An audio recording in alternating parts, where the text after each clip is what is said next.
Hello, dear viewers. On this channel, we dive into space so that you fall asleep easily and usefully. Do not forget to subscribe and immediately put a like, because by the end of the lecture, you will be sound asleep. Close your eyes. The story is about to begin. Today, we will talk about our nearest space neighbor, the Moon.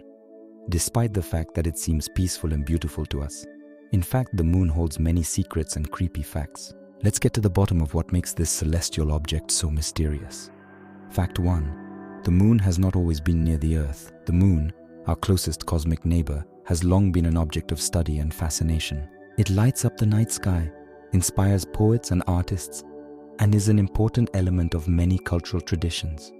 However, despite its constant presence in our celestial vault, the Moon has not always been in its current orbit. In this article, we will take a closer look at a theory about the Moon's origin and its early history. According to one of the most common scientific theories, the Moon formed about 4.5 billion years ago as a result of a catastrophic collision between the young Earth and another planet known as Theia. This hypothesis is called the Great Collision Hypothesis.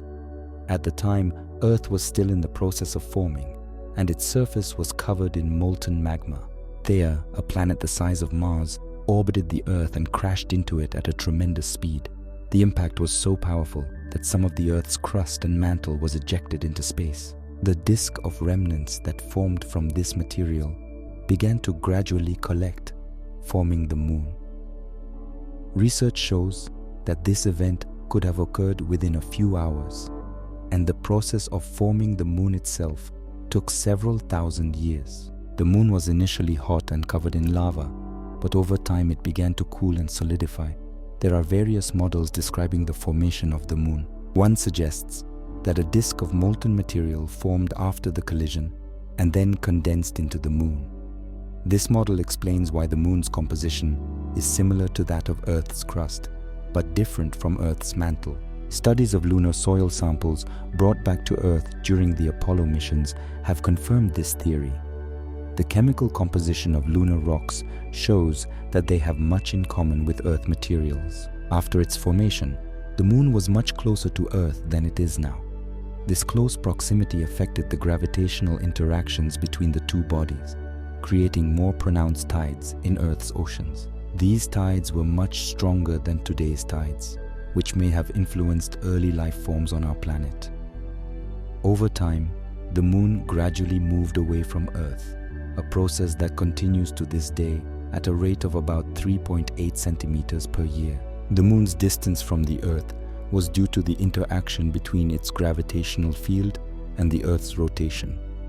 This interaction causes what is known as tidal deceleration. As a result of this process, the Earth's rotation slows down, and the energy released is transferred to the Moon, causing it to move further away from the Earth. This process takes millions of years, and although it seems slow, it has a significant impact on the long-term dynamics of the Earth-Moon system. In addition, the early Moon was subject to numerous meteorite and asteroid impacts. During the first few 100 million years after its formation, its surface was riddled with craters, and this led to the formation of so-called lunar seas, large flat areas filled with solidified lava. These marine formations can still be seen today in the form of dark spots on the surface of the Moon. It is interesting to note that the hypothesis of the origin of the Moon is not the only one. There are alternative theories such as the capture hypothesis, where the Moon may have been captured by the Earth's gravity, or the co-formation hypothesis, where both bodies formed simultaneously from a single cloud of gas and dust. However, most scientists lean toward the large impact hypothesis as the most likely. Thus, the Moon is not just a satellite of the Earth, it is the result of complex processes of formation of our solar system. Its history is full of catastrophic events and changes that led to what we see today. Understanding how the Moon came to be and how it evolved helps us better understand not only our own planet, but also the dynamics of other celestial bodies in our solar system. The Moon has not always been near Earth. It has come a long way from its formation to the point where we can observe it from our night sky. Fact 2. Lunar phases affect the Earth. The Moon is more than just a beautiful object in the night sky. It plays an important role in life on Earth through its phases and gravitational interactions. Lunar phases, which occur as a result of the moon's changing position relative to the Earth and the Sun, affect various aspects of our planet, including tides, biological rhythms, and even human behavior. Tides. One of the most noticeable effects of lunar phases is the tides of the oceans. The moon's gravitational field affects the Earth's water masses, causing them to rise and fall. When the moon is at a full or new moon, its gravity acts more strongly because it and the Sun are in line with the Earth. This produces high tides, when the water level rises significantly, and low tides, when the water level falls. Tides are important to the ecosystems of the seas and oceans. They create unique conditions for marine organisms such as shellfish, fish, and algae.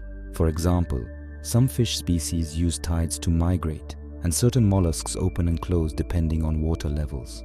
Thus, lunar phases directly affect the biodiversity and dynamics of marine ecosystems. Biological rhythms.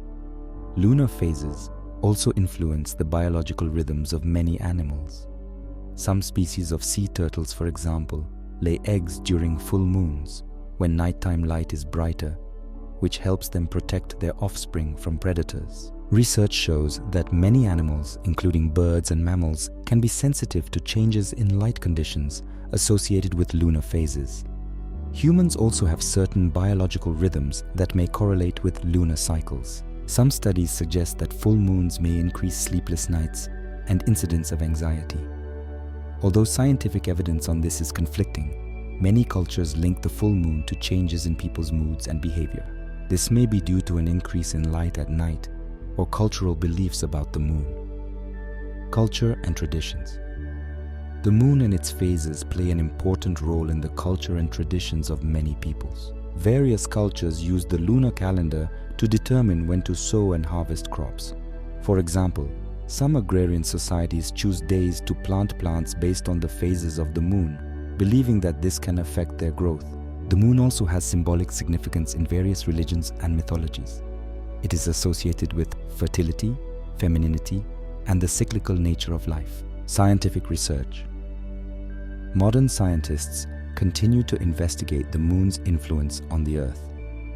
For example, research is being conducted on how lunar phases can affect human health. Some scientists are studying the relationship between moon phases and the frequency of accidents or crimes.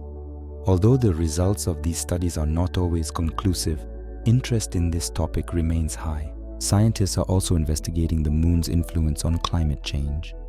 Although the moon is not a major factor affecting climate, its gravitational influence can affect ocean currents and atmospheric processes. This can have long-term consequences for climate change on the planet.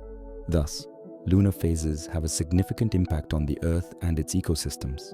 From tides to the biological rhythms of animals and humans, the moon's influence can be traced in many aspects of our lives. Understanding these relationships helps us better appreciate the complexity of natural processes and the importance of the moon as a celestial body in our solar system. The moon is more than just a satellite. It is an active participant in the life of our planet, influencing it in many ways. Fact 3. There are moon ghosts on the moon. When we think of the moon, the first thing we picture is its bright disk that illuminates the night sky. However, beyond its physical presence, there are more mysterious phenomena on the moon known as moon ghosts. This is a term used to describe unusual optical phenomena observed on the lunar surface. These ghosts are an interesting object of study for astronomers and science enthusiasts, as they can provide valuable information about the physical properties of the moon and its atmosphere. What are lunar ghosts? Moon ghosts are optical illusions or anomalies that result from the interaction of light with various surface materials on the moon. These phenomena can appear as light spots, shadows, or even moving objects on the lunar surface. They often appear in low light conditions when the sun's rays fall at an acute angle, creating long shadows and sharp contrasts. Scientific research suggests that moon ghosts may be caused by several factors. First, it may be due to the peculiarities of the lunar topography. Irregularities in the moon's surface, such as craters and mountains, can create optical illusions that are perceived as moving objects. Second, varying illumination depending on the position of the sun relative to the moon can cause light spots and shadows to appear. Examples of moon ghosts. One of the most famous examples of lunar ghosts are the so-called moon balls or moonlights. These luminous objects have been recorded by many observers over the centuries. They can appear as small moving points of light that disappear as quickly as they appear. Some researchers speculate that these phenomena may be related to electrostatic discharges on the moon's surface, which are caused by the interaction of the solar wind with the lunar regolith. Another interesting example is the moon shadows that are sometimes mistaken for moving objects. These shadows can occur due to the reflection of light from lunar craters or other irregularities. When sunlight hits the surface at a certain angle, it can create illusions of motion, especially if the observer is on Earth. Scientific explanation. The scientific community continues to investigate the nature of moon ghosts.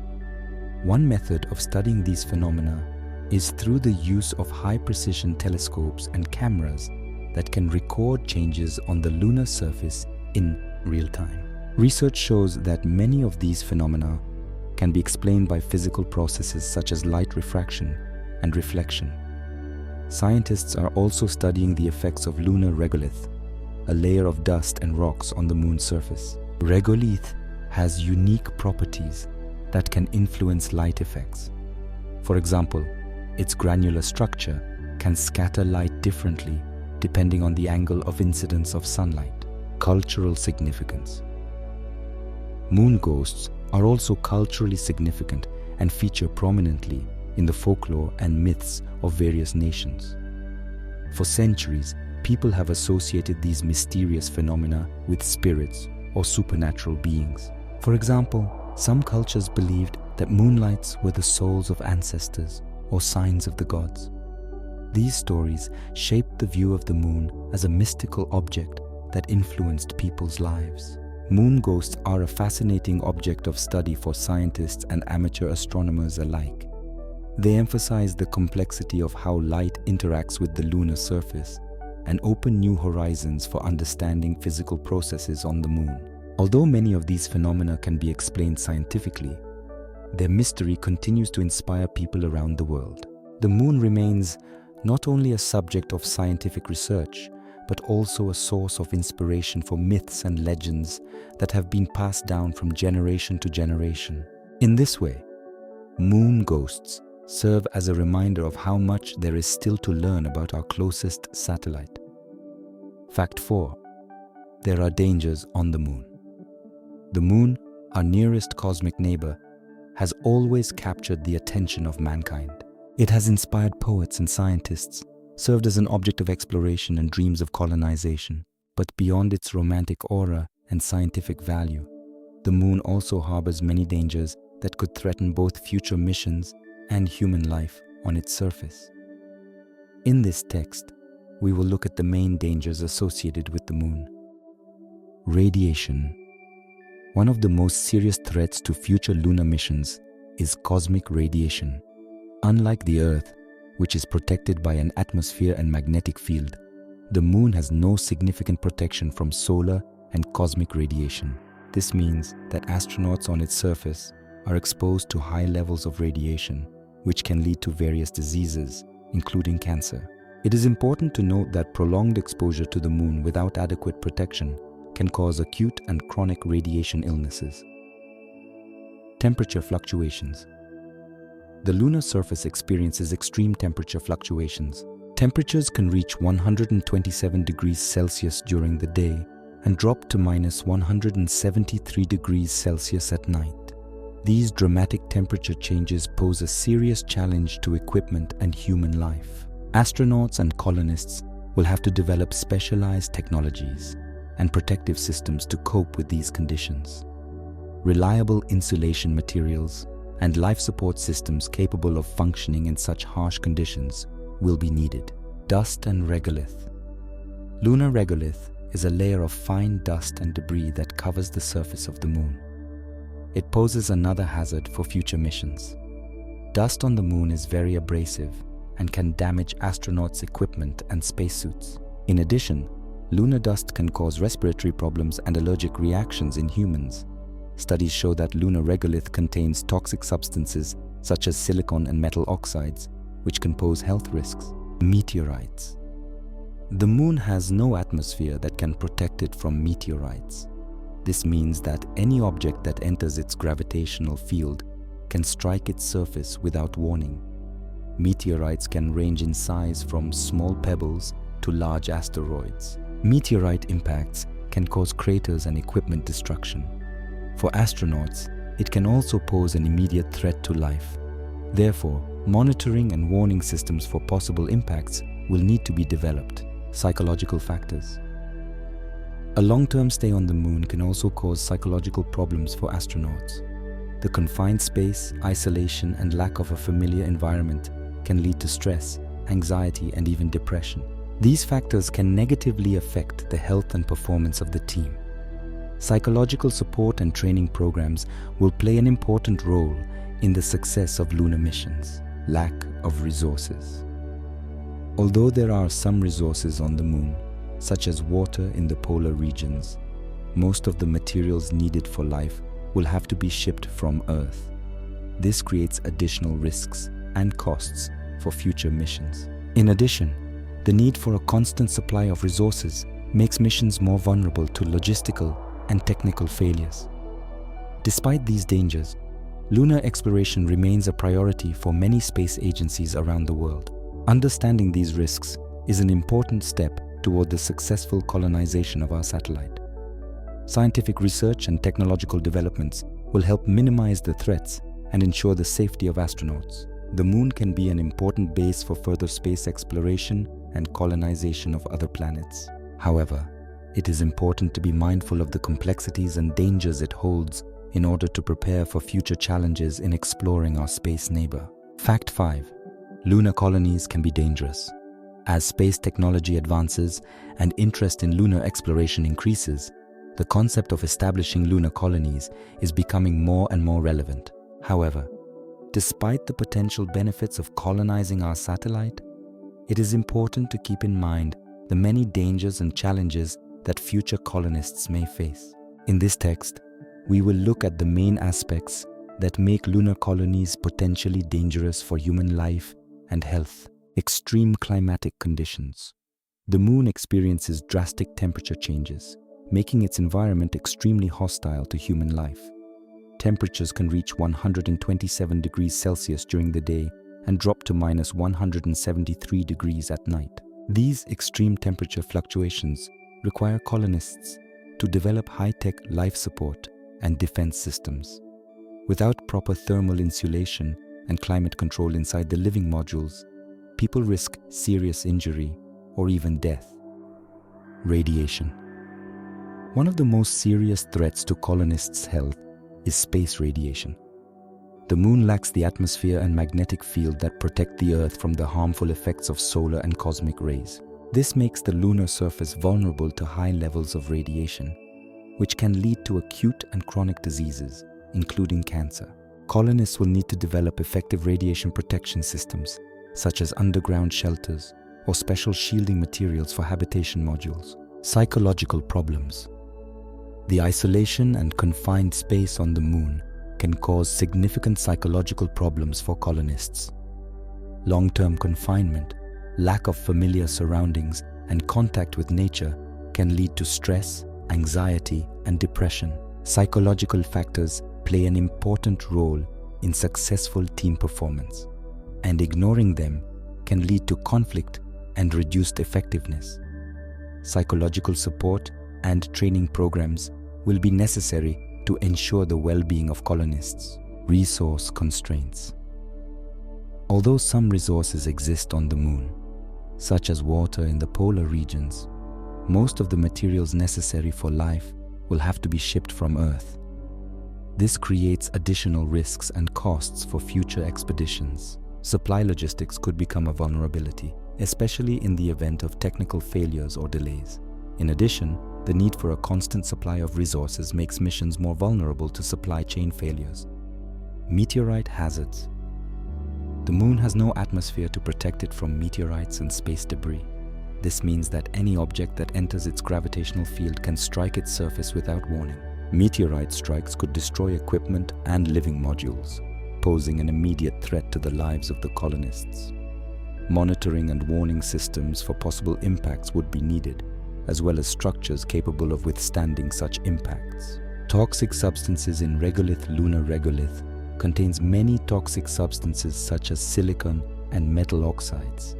These substances can pose health risks to colonists if exposed to them for long periods of time or if dust is inhaled. Studies show that lunar dust can cause allergic reactions and other respiratory system diseases.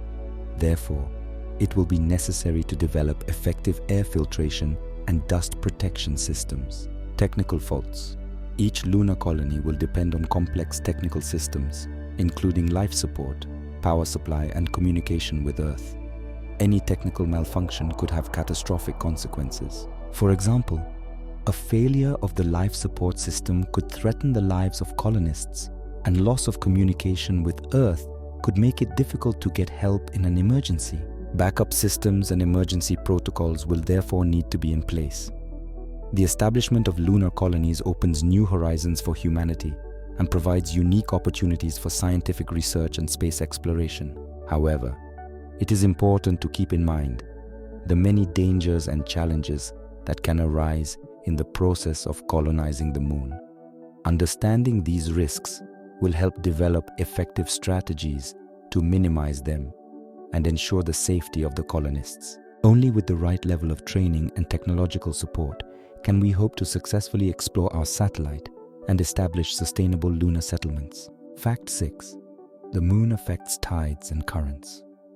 The moon, our closest satellite, plays a key role in shaping tides on Earth. This phenomenon, known as tidal force, occurs due to the gravitational interaction between the moon and Earth. In this text, we will look in detail at the mechanisms of tides, their effects on ecosystems and human activities, and other aspects related to this phenomenon. Mechanism of tides. Tides are cyclical changes in sea level due to the gravitational pull of the moon and, to a lesser extent, the sun. When the moon is over a certain part of the Earth, its gravitational pull causes water levels in the oceans and seas to rise, creating a tide. At the same time, there is also a tide on the opposite side of the Earth, even though the moon is far away from that location. This is due to the centrifugal force resulting from the Earth's rotation around a common center of mass with the moon.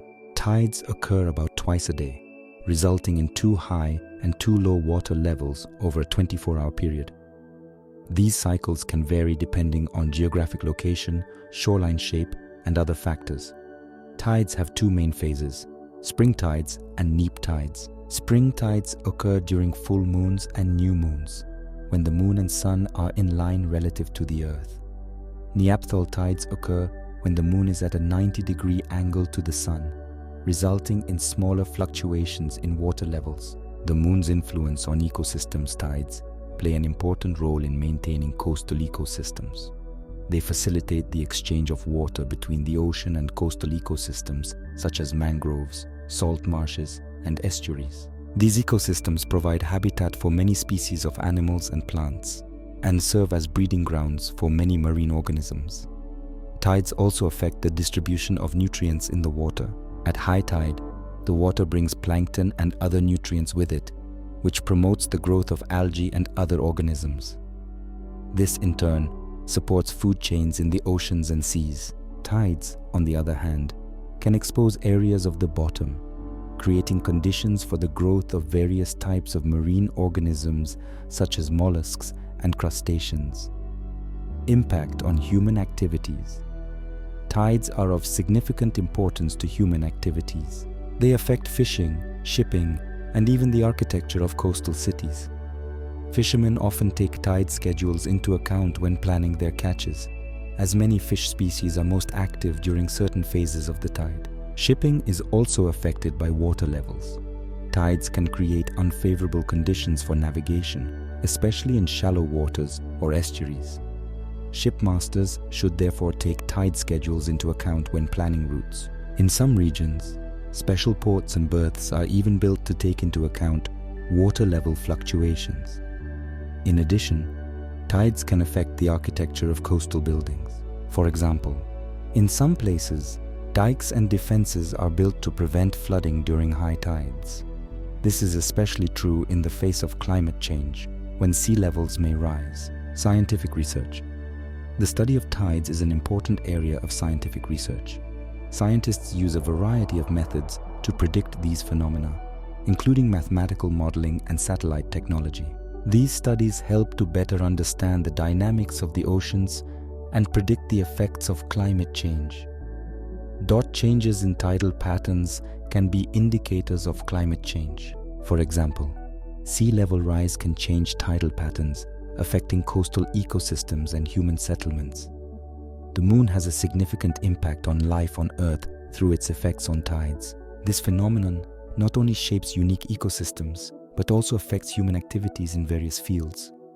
Understanding tidal mechanisms allows us to better adapt to environmental changes and efficiently utilize ocean resources. Research in this area continues to advance, opening new horizons for understanding the complex interactions between the moon, Earth, and our oceans. Fact 7. The moon may disappear. The moon, our closest satellite, plays an important role in life on Earth. It influences the tides, stabilizes our planet's axis of rotation, and even affects the biological rhythms of many organisms. Despite its importance, however, there is a possibility that the moon may disappear, or at least change to the point where its influence on Earth is greatly reduced. In this text, we will look at the reasons why this might happen, as well as the consequences of such an event. Reasons for the disappearance of the Moon. 1. Gravitational interaction with the Earth. The Moon is gradually moving away from the Earth at a distance of about 3.8 centimeters per year. This happens due to the tidal interaction between the two bodies. As a result of this process, the Moon loses its kinetic energy and its orbit becomes more distant. If this process were to continue for billions of years, theoretically the Moon could eventually leave Earth's orbit. However, this event will not occur until several billion years from now. 2. Cosmic collisions. There are scenarios in which the Moon could be destroyed by a collision with a large asteroid or comet. Although the probability of such an event is low, it is not impossible. If the Moon were to collide with a large object, it could destroy it and produce debris that could remain in Earth's orbit or be ejected into space. 3. Changes in the solar system. The solar system is a dynamic and changing environment. Changes in the gravitational fields of other planets, especially large gas giants such as Jupiter and Saturn, can affect the Moon's orbit. If such changes were to occur, it could lead to the destabilization of the Moon and its eventual disappearance. 4. Long-term changes in the Sun. In the future, the Sun will become a red giant, leading to significant changes in the solar system. Although this event will occur in a few billion years, it could affect the orbits of all planets and satellites, including the Moon. As a result of these changes, the Moon could either come close to Earth and collapse, or be ejected into interstellar space. Consequences of the disappearance of the Moon. The disappearance of the Moon, or a major change in the Moon, would have serious consequences for the Earth and life on it. 1. Tidal changes. The Moon plays a key role in shaping the tides. Without the Moon, these phenomena would be greatly diminished, leading to changes in coastal ecosystems. Many marine organisms depend on regular changes in water levels to reproduce and survive. This could cause a chain reaction in food chains and upset the balance of ecosystems. 2. Stabilizing the Earth's axis of rotation. The Moon helps stabilize the tilt of the Earth's axis, which affects climate and seasons. Without the Moon, the Earth's axis of rotation could oscillate more dramatically, leading to dramatic changes in climate and potentially catastrophic consequences for life on the planet. 3. Impact on biological rhythms. Many living organisms have biological rhythms that are synchronized with the phases of the Moon. The disappearance of the Moon could disrupt these rhythms, affecting the behavior of animals and plants. This could lead to changes in animal migration patterns plant flowering times, and other important ecological processes. 4. Cultural and psychological implications. The moon is of great importance in the culture of many peoples. It has inspired poets, artists, and scientists throughout human history. The disappearance of the moon could have a profound effect on human culture and perception of the world. Although the likelihood of the moon disappearing completely is extremely low in the foreseeable future, scenarios of its disappearance or significant change are of interest to scientists and researchers. Understanding these processes is important not only for space exploration, but also for realizing our dependence on the moon and its impact on life on Earth. Research in this area continues, opening new horizons for understanding the complex interactions between celestial bodies and our planet. These are the creepy facts about the moon. It may seem romantic and peaceful to us, but it's actually full of mysteries and dangers. If you liked this video, put a like and subscribe to the channel. What facts about the moon surprised you the most? Share your opinion in the comments. For centuries, we have gazed into the night sky, listening to the stories told by the distant starlight. We built telescopes to see deeper, farther, and uncover the mysteries hidden within space. But the light is only part of the story. There is another subtle language that the universe speaks, a language of rings and echoes etched into the fabric of space and time. Welcome to the era of gravitational wave astronomy. Gravitational waves are a phenomenon in the fabric of space-time predicted by Albert Einstein a century ago. Unlike electromagnetic waves such as light, radio, or X-rays, which are oscillating electric and magnetic fields, gravitational waves are disturbances in the structure of space and time. They are created by the most powerful and energetic events in the universe. Einstein's theory of general relativity, published in 1915, proposed that large objects such as stars and planets do not exist in space. They bend it. This distortion is what we perceive as gravity. But Einstein left again. He proposed that when these massive objects accelerate, move, collide, or explode, they create holes in space-time. Like a stone thrown into a pond, ripples form on the surface of the water. Gravitational waves are caused by cataclysmic events, black hole collisions, supernova explosions, and neutron star mergers. These waves travel through the universe at the speed of light, carrying with them information about the events they create. They tell us about the nature of gravity, the properties of black holes, and the birth of stars. But when gravitational waves reach us, they are incredibly weak, traveling billions of light years across space. Their detection requires instruments of unprecedented sensitivity, machines capable of measuring changes over distances smaller than a fraction of a proton's width. This is a problem that has faced scientists for decades. In the 1990s, a new generation of scientists decided to build such a tool. The result was LIGO, the Laser Interferometer Gravitational Wave Observatory. It consists of two large-scale detectors, one in Washington and the other in Louisiana, designed to detect this faint period. Their construction marked the beginning of a new era in the search for gravitational waves. Gravitational waves not only travel through space, they also travel through us. As these waves travel through the universe, they stretch and compress space, causing the distances between objects to change. But the question is, do gravitational waves stretch us too? In theory, yes. Gravitational waves stretch and compress everything, including us. However, the effect is remarkably small. A traveling gravitational wave would stretch you less than the width of an atomic nucleus. It is so small that it can never be felt. LIGO uses the world's most precise measuring device, the Laser Interferometer, to detect these minuscule changes. The device splits the laser beam and sends it into two perpendicular arms, each several kilometers long. When a gravitational wave passes through, it changes the length of these arms by small amounts, changing the way light is intercepted. This change indicates that the gravitational wave has passed. So, while gravitational waves do indeed stretch us, their effects are so minute that they can only be detected with the most advanced technology, such as the LIGO instruments. Through these ultra-precise measurements, we can hear the faint whispers of the universe. Gravitational waves are not only disturbances in space-time, they also carry energy. When massive objects like black holes merge, they release a lot of energy in the form of gravitational waves. This energy travels through space, traveling through space-time, and unleashing the most powerful events in the universe. The first detection by LIGO in 2015 confirmed that these waves remove energy from the source, causing the black holes to collide and eventually merge.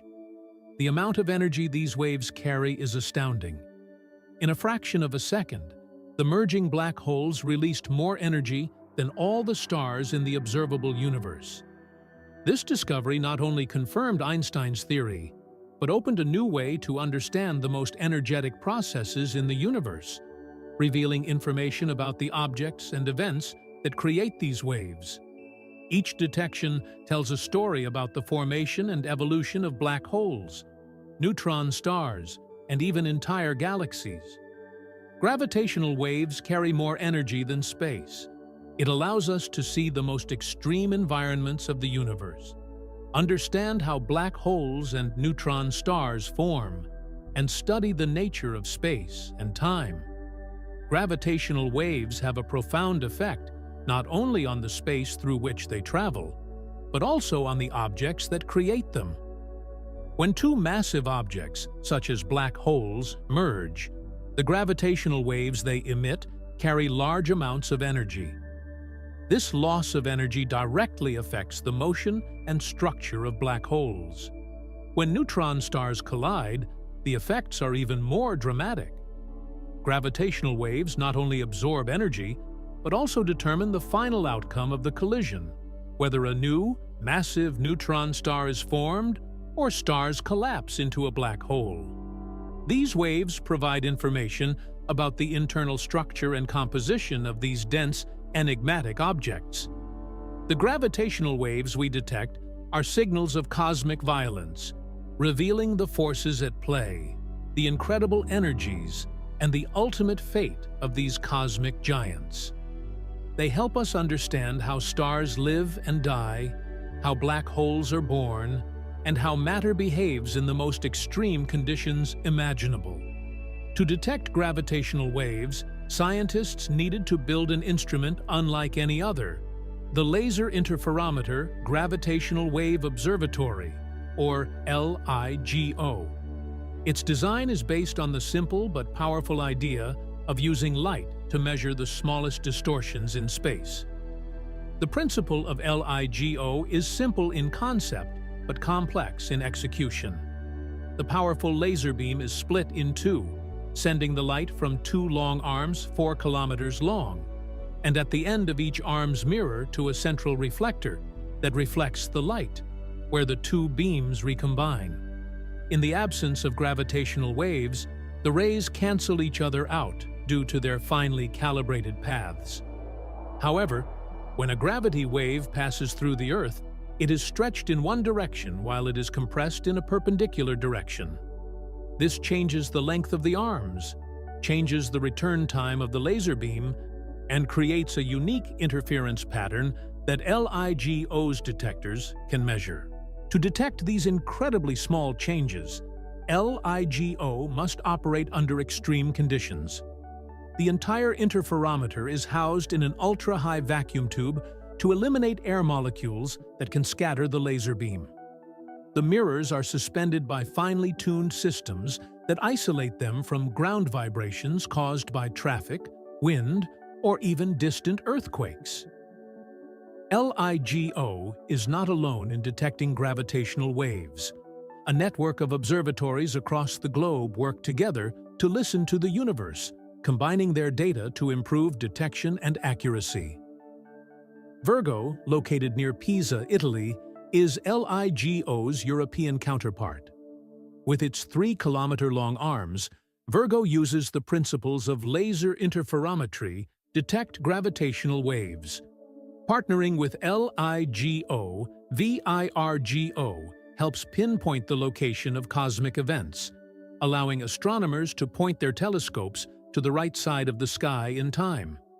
The CAGRA Observatory in Japan is bringing new innovations to this field. Located deep underground to avoid surface noise, CAGRA uses cryogenically cooled mirrors to reduce thermal vibrations, making it more sensitive to gravitational waves. By combining data from detectors on different continents, we can determine the location of gravitational wave sources with much greater precision. When a gravitational wave passes through the Earth, it arrives at each observatory at a slightly different time. By measuring these time differences, we can pinpoint the source of the sky waves. The global network has enabled us to conduct multi-messenger astronomy, where gravitational waves are observed along with light, radio waves, and gamma rays. Together, they provide a more complete picture of the most extreme cosmic events. Gravitational wave astronomy is a truly global force. Scientists from all over the world work together to unravel the mysteries of the universe, proving that collaboration in science knows no bounds. Gravitational waves come in a wide range of frequencies, and each frequency reveals a different story about the universe. LIGO and its partner observatories are tuned to capture specific frequencies that correspond to the most energetic events in space. LIGO is designed to detect gravitational waves in the frequency range of about 10 Hz to 10,000 Hz. This range is well suited to pick up waves produced by events such as stellar mass black hole mergers or neutron-star collisions. These frequencies fall into a range similar to human hearing, but instead of sound waves traveling through air, they travel through space-time. Each gravitational wave signal can tell us about the things that created it. For example, the merger of two black holes roars. The wave pattern increases in frequency and amplitude, and as the black holes approach each other, they suddenly merge into a peak. The unique signature of each outburst allows scientists to determine the masses, orbits, and distances of the merging objects. However, not all gravitational waves are within LIGO's detection range. Low-frequency waves, such as those caused by the merging of supermassive black holes found at the centers of galaxies, are beyond LIGO's current capabilities. Detecting these low-frequency waves requires different instruments. This is where the future of gravitational wave astronomy comes into play. The planned Laser Interferometer Space Antenna, or LISA, will be deployed in space to detect these low-frequency gravitational waves. By extending our observing range, LISA will allow us to hear those deep, slow sounds of supermassive black hole mergers and other cosmic phenomena, further expanding our understanding of the universe. By expanding the range of detectable frequencies, we will open new windows into the universe, allowing for discoveries from the high-pitched squeals of merging neutron stars to the low-frequency hums of supermassive black holes. Each new frequency band brings new possibilities for understanding space. Astronomy broke ground in August 2017. For the first time in history, an astronomical event has been observed in both gravitational waves and electromagnetic radiation. The event, known as GW 170817, marked the dawn of many heralded astronomy. GW 170817 was the merger of two neutron stars, the remnants of massive stars that had previously exploded as supernovae. As these neutron stars orbited together, they emitted gravitational waves that were detected by LIGO and Virgo, and 1.7 seconds later, NASA's Fermi Gamma Ray Space Telescope observed the gamma rays that marked the event in the sky. This unique observation sparked an unprecedented global effort. Within hours, dozens of telescopes on the planet began observing the region at different wavelengths, from radio to X-rays, allowing scientists to study the event in more detail. The first joint observation provided important information about the workings of the universe. This proved that the fusion of neutron stars is the main platform for the production of heavy elements, such as gold and platinum, and their distribution into space. It was a long-suspected theory that has now been confirmed by direct evidence from gravitational waves. The discovery of GW 170817 demonstrated the tremendous power of combining gravitational wave and electromagnetic observations, allowing us to witness cosmic events with greater clarity and precision. It's a new window into the universe, where each discovery tells a deeper and richer story. Multi-messenger astronomy heralds a new era of discovery, where light and gravitational waves work together to illuminate the deepest mysteries of space. Gravitational wave astronomy is still in its infancy, but its potential is enormous. What can we uncover in the coming years and decades?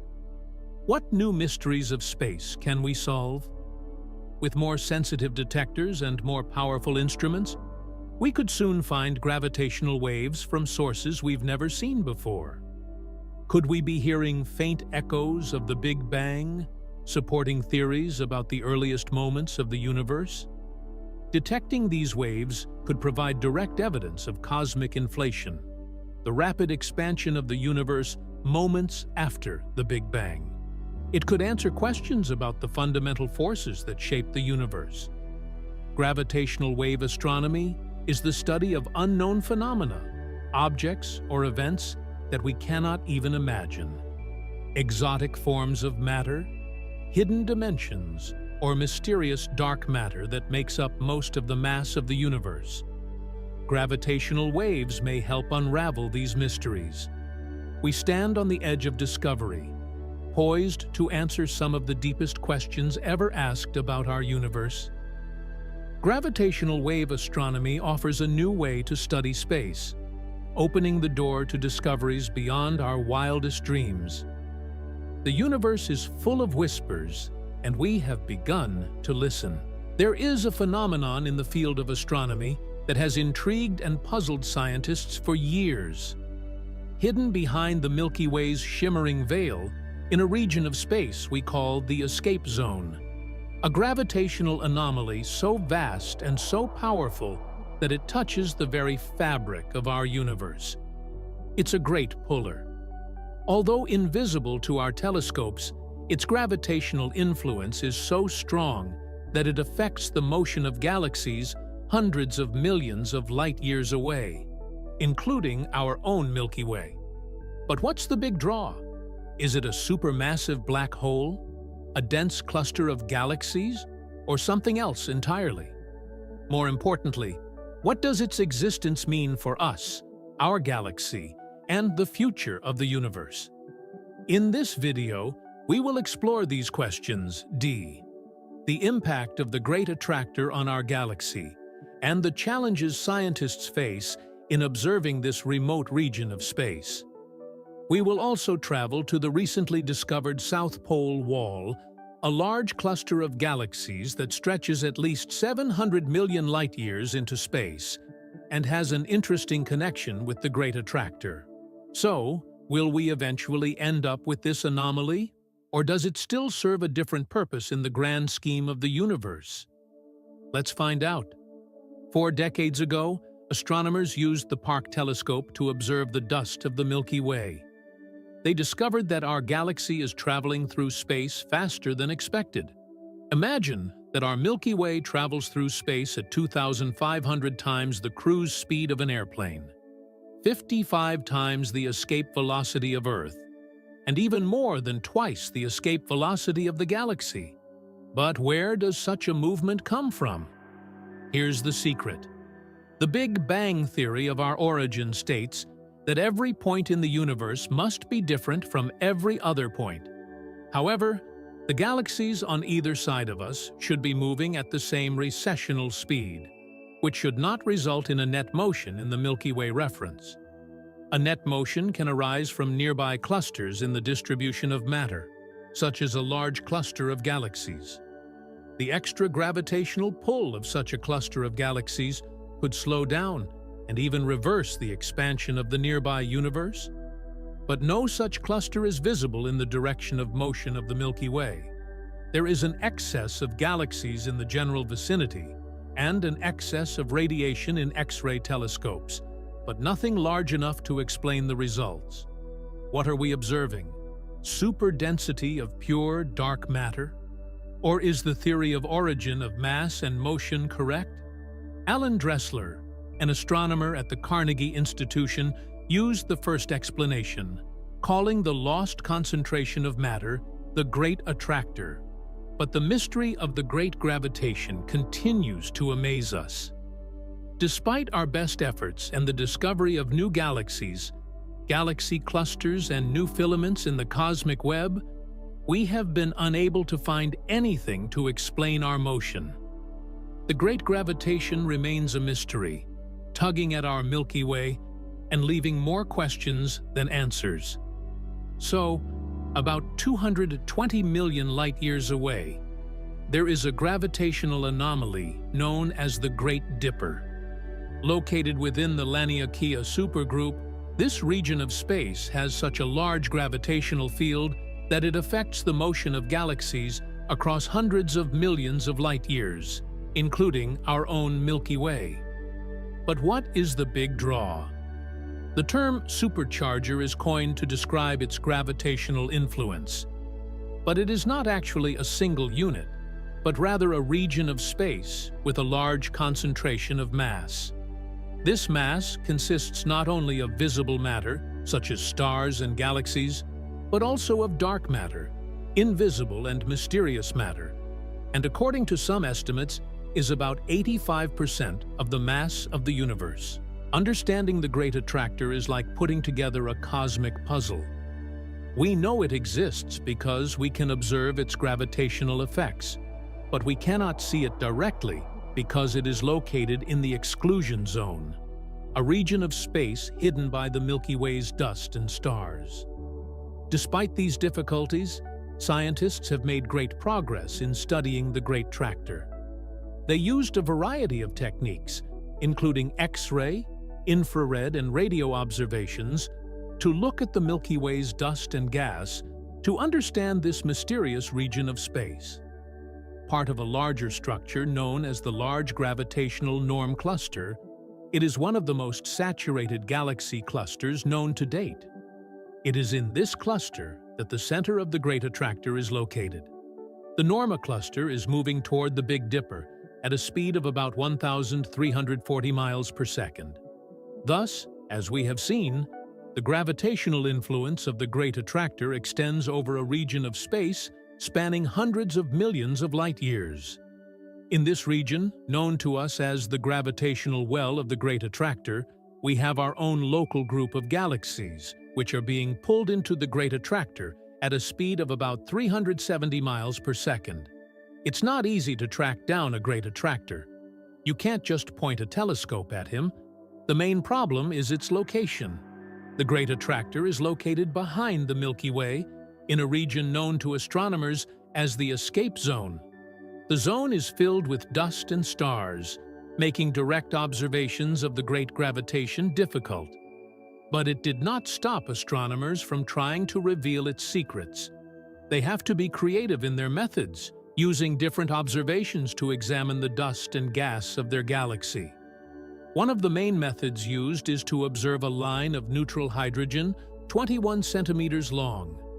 This faint line can be detected by sensitive radio receivers, allowing astronomers to spot thousands of galaxies in blind surveys. The advantage of using radio waves is that they pass through the dust layer in the Milky Way, making our galaxy invisible. In the late 1990s, a group of astronomers began using the park's multi-point receiver, an innovative instrument located in New South Wales. This receiver's unique sensitivity and field of view enabled increasingly sensitive radio surveys of the sky. These studies, combined with new infrared data from the Hubble Space Telescope, allowed astronomers to confirm that 80% of galaxies found in the escape zone are located in the escape zone. The remaining 20% are too deep in the Milky Way to be detectable with existing optical or infrared telescopes. The escape zone is an interesting region of space. It is like a veil that hides part of the universe from our view. But with the help of advanced technology and innovative techniques, we could look behind this curtain and see the hidden galaxies. The use of infrared research has become very important. These studies allowed us to confirm the existence of previously hidden galaxies. It is like a torch that illuminates the dark corners of the universe. As space exploration and mapping continued, a massive structure known as the South Pole Wall was discovered across the vast expanse of space. This wall of galaxies, dust, and gas extends for at least 700 million light-years. It is so massive that it disrupts the local expansion of the universe. However, this large structure, like the Great Gravitation, is hidden behind our galaxy, the Milky Way.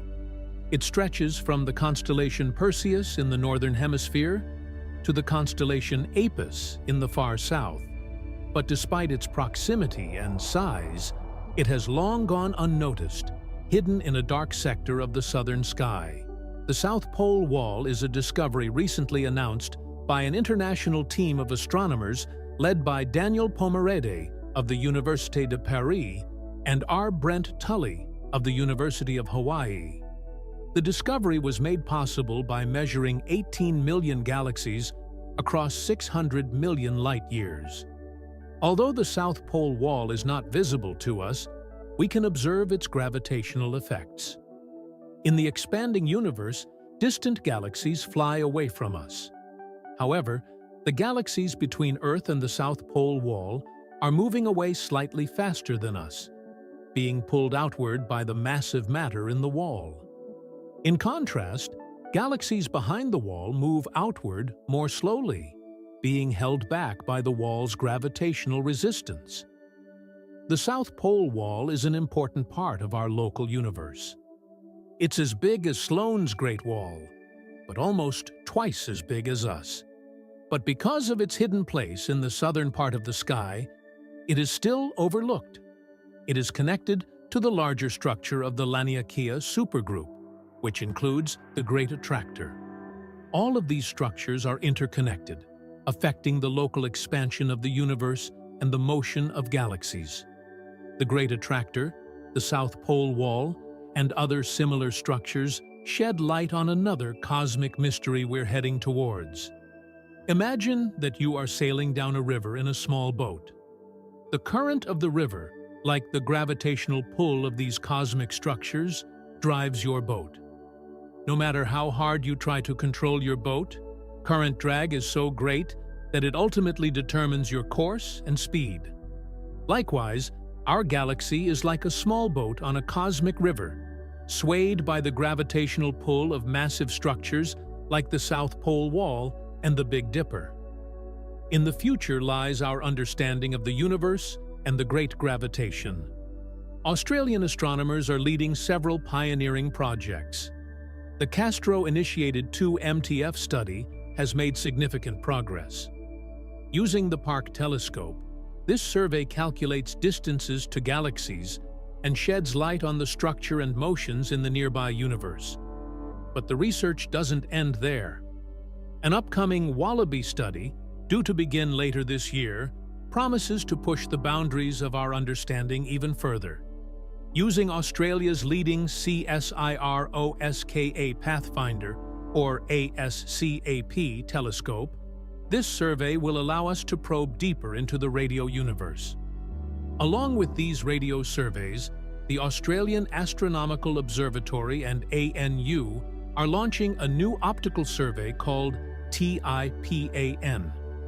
This project will focus on elliptical galaxies, allowing us to travel to distant regions of the universe. As research continues, our understanding of the universe is challenged. Theorists question the validity of the space-time metric currently used to describe the universe. There is talk of changing the general theory of relativity on a large scale. Looking out into space, we cannot imagine the future of the universe. What does the acceleration of the universe due to dark energy mean for us? For the Milky Way? For our Big Draw? For the countless galaxies that dot the cosmic landscape? The universe is not static. It is expanding, and this expansion is being accelerated by a mysterious force called dark energy. This force is so strong that it occasionally stretches the fabric, causing galaxies to drift apart. But what does this mean for the future of galaxies and superscales? What role does the Great Attractor play in this cosmic drama? Despite the expansion of the universe, the Great Gravitation continues to exert a gravitational influence on the surrounding galaxies, including our own Milky Way. So, back to the burning question: will the Great Gravitation swallow us up? The answer is no. Despite its massive gravitational pull, gravity is not a space monster ready to swallow us whole. As the universe expands, its gravitational influence will weaken.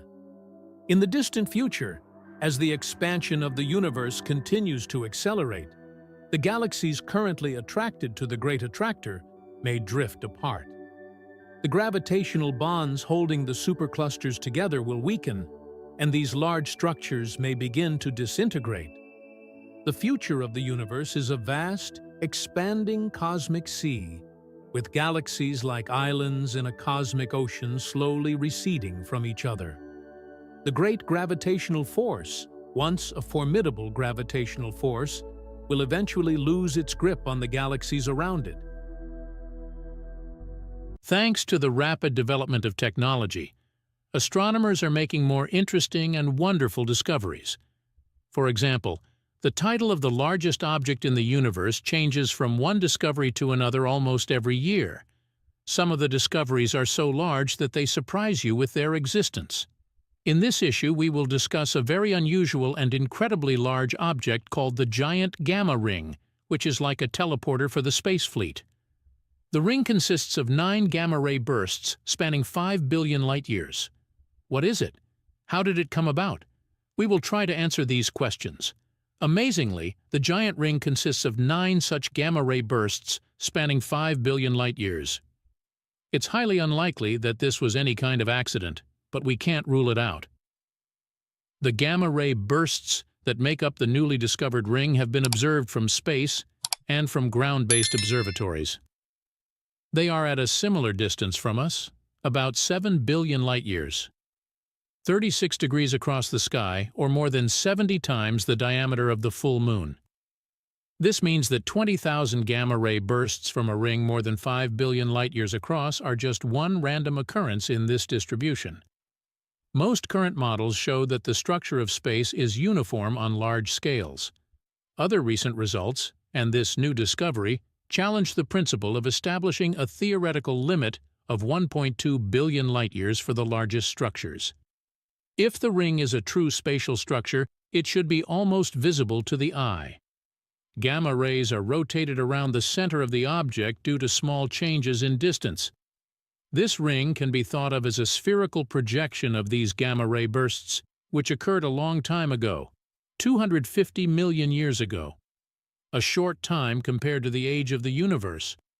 So how can such a structure come about? Researchers consider 2 explanations for what the observed objects look like. In the simplest case, galaxies can lie in the same plane, thus forming a single ring. This means that it is oriented almost perpendicular to the direction of the observer's view of the Earth.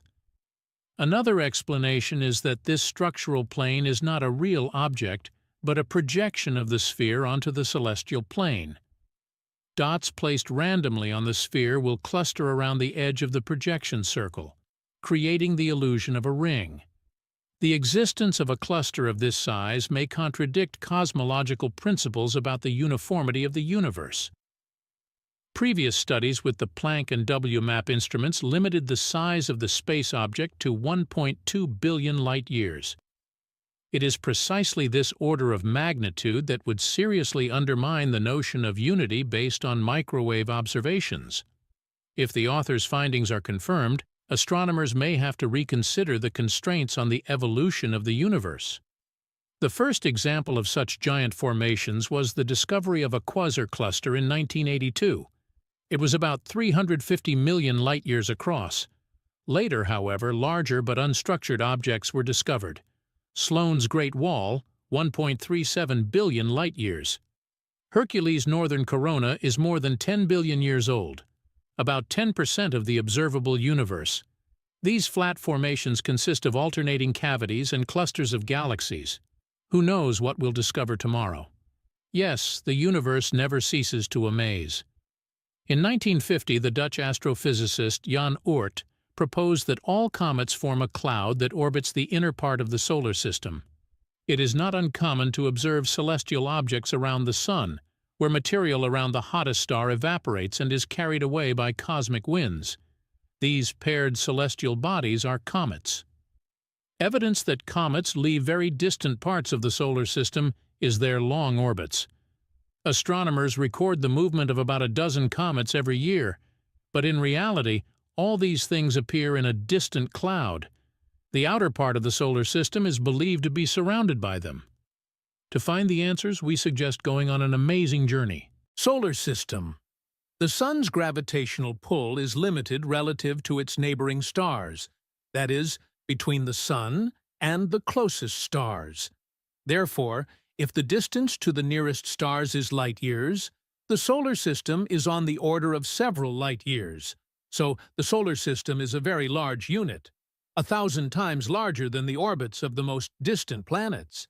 And we have to wait tens of thousands of years for the traveling system to fly beyond the boundaries of the solar system. It would also be correct to say that the boundaries of the solar system are defined by the Oort cloud.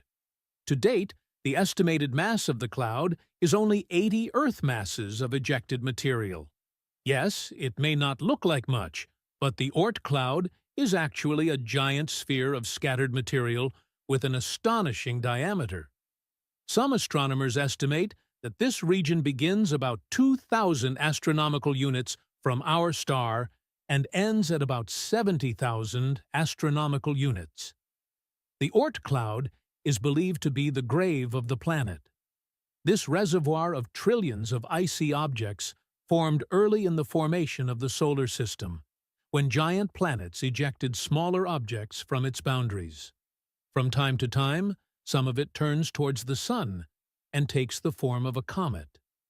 The Oort cloud is hypothesized to include two distinct regions, a spherical outer Oort cloud and a disc-shaped inner Oort cloud. The stuff in the cloud is mostly made up of water, ammonia, and methane ice. It probably formed near the Sun and was dispersed into space by the gravitational effects of the giant planets early in the development of the solar system. Although there are no direct observations of the Oort cloud, astronomers believe it is the source of long-period and Galilean-type comets, as well as many Centaurs and Jupiter family comets. The outer part of the Oort cloud is the approximate boundary of the solar system, and can easily be affected by the gravitational pull of both passing stars and galaxies.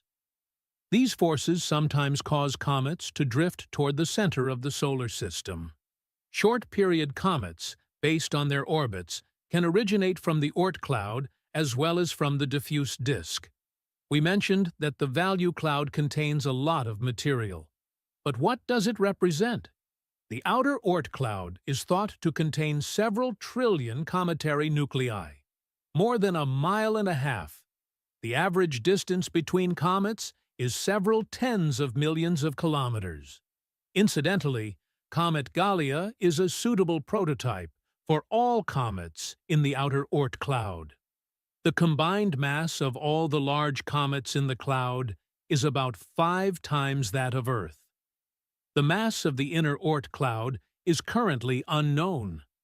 Comet bodies can be trapped in the Oort cloud for a long time, ejected from the solar system, or escape into the Sun's orbit to become true comets. Comets aside, Most Oort cloud objects are made up of various ices that contain substances such as water, methane, ethane, carbon dioxide, and cyanogen. However, the discovery of Object 1996 PW, an asteroid with an orbit typical of long-period comets, suggests that the Oort cloud may contain rocky objects. Here is an example. Analysis of the ratio of carbon and nitrogen isotopes in the Oort cloud and Jupiter family comets shows only small differences, regardless of their individual regions. It is concluded that the objects of these regions were formed from the original protosolar cloud. This conclusion is also supported by studies of particle sizes in Oort cloud comets. It's also amazing how the gravitational effects of neighboring stars and galactic waves can change the orbit of money, making them more rounded. This explains the nearly spherical shape of the outer Oort cloud. This means that the Hills cloud, which is more tightly bound to the Sun, must eventually have a spherical shape. Recent studies have shown that the formation of the Oort cloud undoubtedly corresponds to the hypothesis that it formed as part of a star cluster of 200 to 400 stars. These larger, nearby stars likely played a role in the formation of the cloud, because the close paths of the stars within the cluster were much more frequent than today, and caused more frequent perturbations. The current position of many comets seen near the Sun is thought to be due to the gravitational disturbance of the Oort cloud, caused by tidal forces caused by the Milky Way galaxy. The tides rise and fall as the tidal forces of the Moon bend and distort the Earth's oceans. In the inner solar system, these effects are negligible compared to the Sun's gravity. However, in the outer solar system, the Sun's gravitational pull is weaker, and the gradient of the Milky Way plays a much more important role. Because of this gradient, galactic waves can disrupt the Oort spherical cloud, stretching the cloud toward the galactic center and compressing it along the other two axes. These weak galactic perturbations may be sufficient to move valuable cloud objects from their orbits toward the Sun. By the way, there are interesting calculations according to which, during the existence of a planetary system, extraterrestrial stars pass 10 times as far from the inner comet rim, making comets 1,000 times more frequent. Such an event has been going on for about 400,000 years. Up to 200 comets fall to Earth during this period, an average of one every 2,000 years. On the scale of a human lifetime, of course, this is not particularly noticeable, but on a geological scale, we can talk about a shower of money. They even tried to link such showers with extinction on our planet. In addition, information about the periodicity was explained by the presence of Nemesis, a dark star with a mass of a few hundredths of the Sun.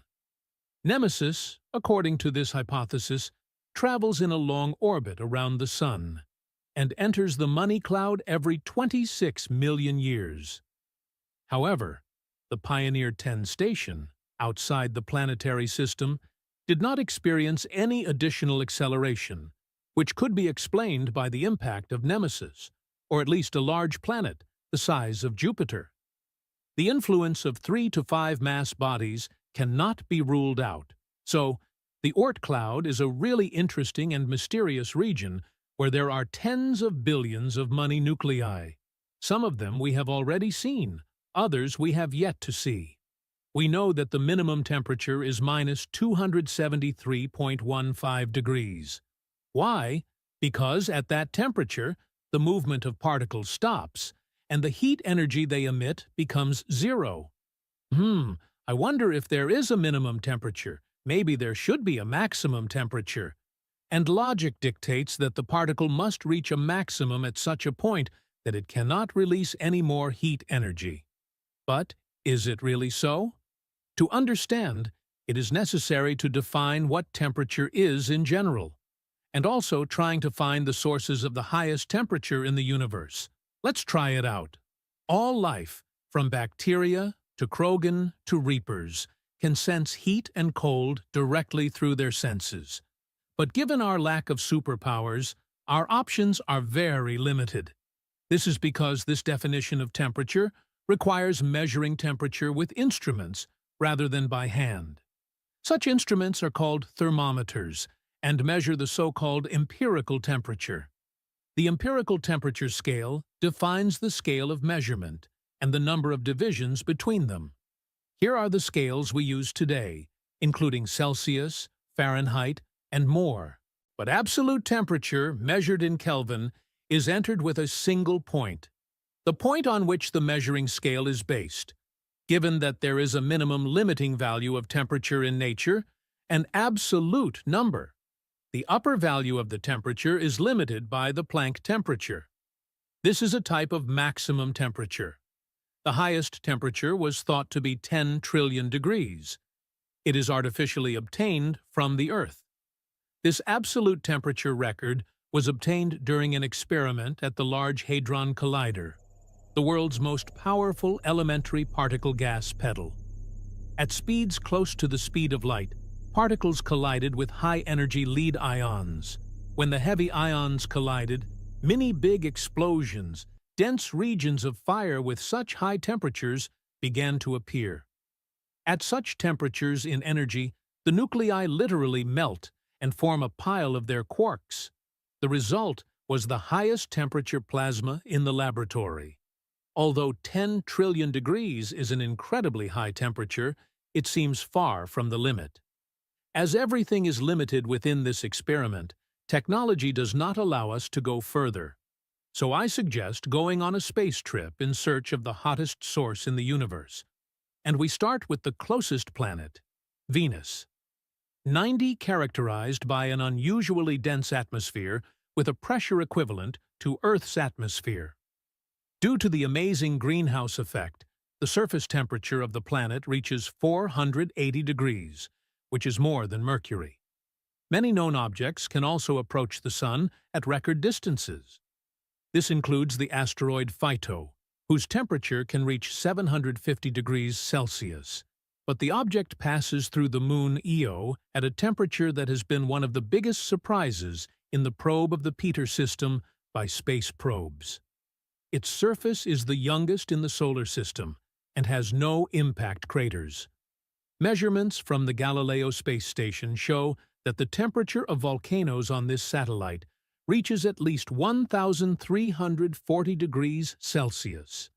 The surface of the Sun has a temperature of about 5,500 degrees Celsius. However, about 10,000 kilometers from the surface of the Sun, there is the solar corona, which we see as a type of halo. Its temperature reaches 1,000,000 degrees, but not only that. A solar flare can have temperatures of tens of millions of degrees. However, the Sun is an ordinary star in the universe. Surface temperatures of ordinary stars range from 2,000 degrees Celsius in red dwarfs to 30,000 degrees Celsius in blue dwarfs. But it should be remembered that there is a special class of stars. Stars known as Wolf stars can have surface temperatures in excess of 50,000 degrees Celsius. The number of known stars of this type in the local group of galaxies may be only a few thousand. Such stars are characterized by high-density, planetary crust-like debris shells. They are thought to represent the final stage of single large-scale stellar evolution before the supernova explosion phase. Their hottest star is believed to be WR102, with a temperature of 210,000 degrees Celsius, 500,000 times that of the Sun. This star has a mass of 20 solar masses and a radius of less than 0.4 solar radii. But stellar debris is even higher. For example, the discovery of the hottest white dwarf RxG 0439 with a temperature of 240,000 Celsius was announced in 2015. We are approaching the exotic remnants of the stars. These are neutron stars that have even higher surface temperatures. Their maximum radiation is in the X-ray range and gamma rays. Thus, The brightest sources of gamma rays are the neutron stars in the Crab Nebula, the Sales Nebula, and the quiet radio star, Geminga. When a neutron star is born, its surface temperature is estimated to be about 100 billion degrees Celsius. This is a high temperature, but far from extreme. Finally, we reach black holes. In front of us, for example, is a black hole with a stellar mass of X1, the brightest X-ray source in the sky. Recent observations have shown that the effective temperature of the nearest quasar core is 30,273.40 trillion degrees. The effective temperature of dark matter in active galactic nuclei is about zeta Kelvin, tens of millions of times the observed temperature of matter seen in these objects. The universe is hiding even hotter things, but we can't reach them yet. And yet, we understand that the highest temperature was during the Big Bang, or when inflation began. The theory says that the temperature of our universe was equal to the Planck temperature. Modern physics believes that this point is the highest, and that it is not 10 trillion degrees, but much higher. In the new theory, the limiting temperature should be 142 centillion. Yes, as you can see, this figure is much higher than our Earth experiment. But why is there such a difference? The thing is, there is such a thing as a state, and there is such a thing as a particle's velocity distribution. The concept of temperature for the former system state is not defined at all. The temperature is strictly defined for one species, a state of equilibrium called Maxwell's velocity distribution. This probability distribution, found in physics and chemistry, is at the heart of the kinetic theory of gases, which explains many fundamental properties of gases that are not accounted for experimentally, including pressure and diffusion. From this, we can conclude that there seems to be no theoretical absolute maximum temperature, as the system can be heated to any desired temperature. Another question is what processes will occur at high temperatures and whether we can describe them. This is because at extreme temperatures, molecules begin to dissociate into atoms first. Then atoms begin to decay into nuclei and electrons, then nuclei into nuclei, and then nucleons into a quark-gluon plasma, the fundamental particles that make up quarks, protons, and neutrons. But what comes next is unclear. Quarks are elementary particles that have nothing to decay into. What happens at high temperatures, pressures, and superspeeds? It is not clear at all.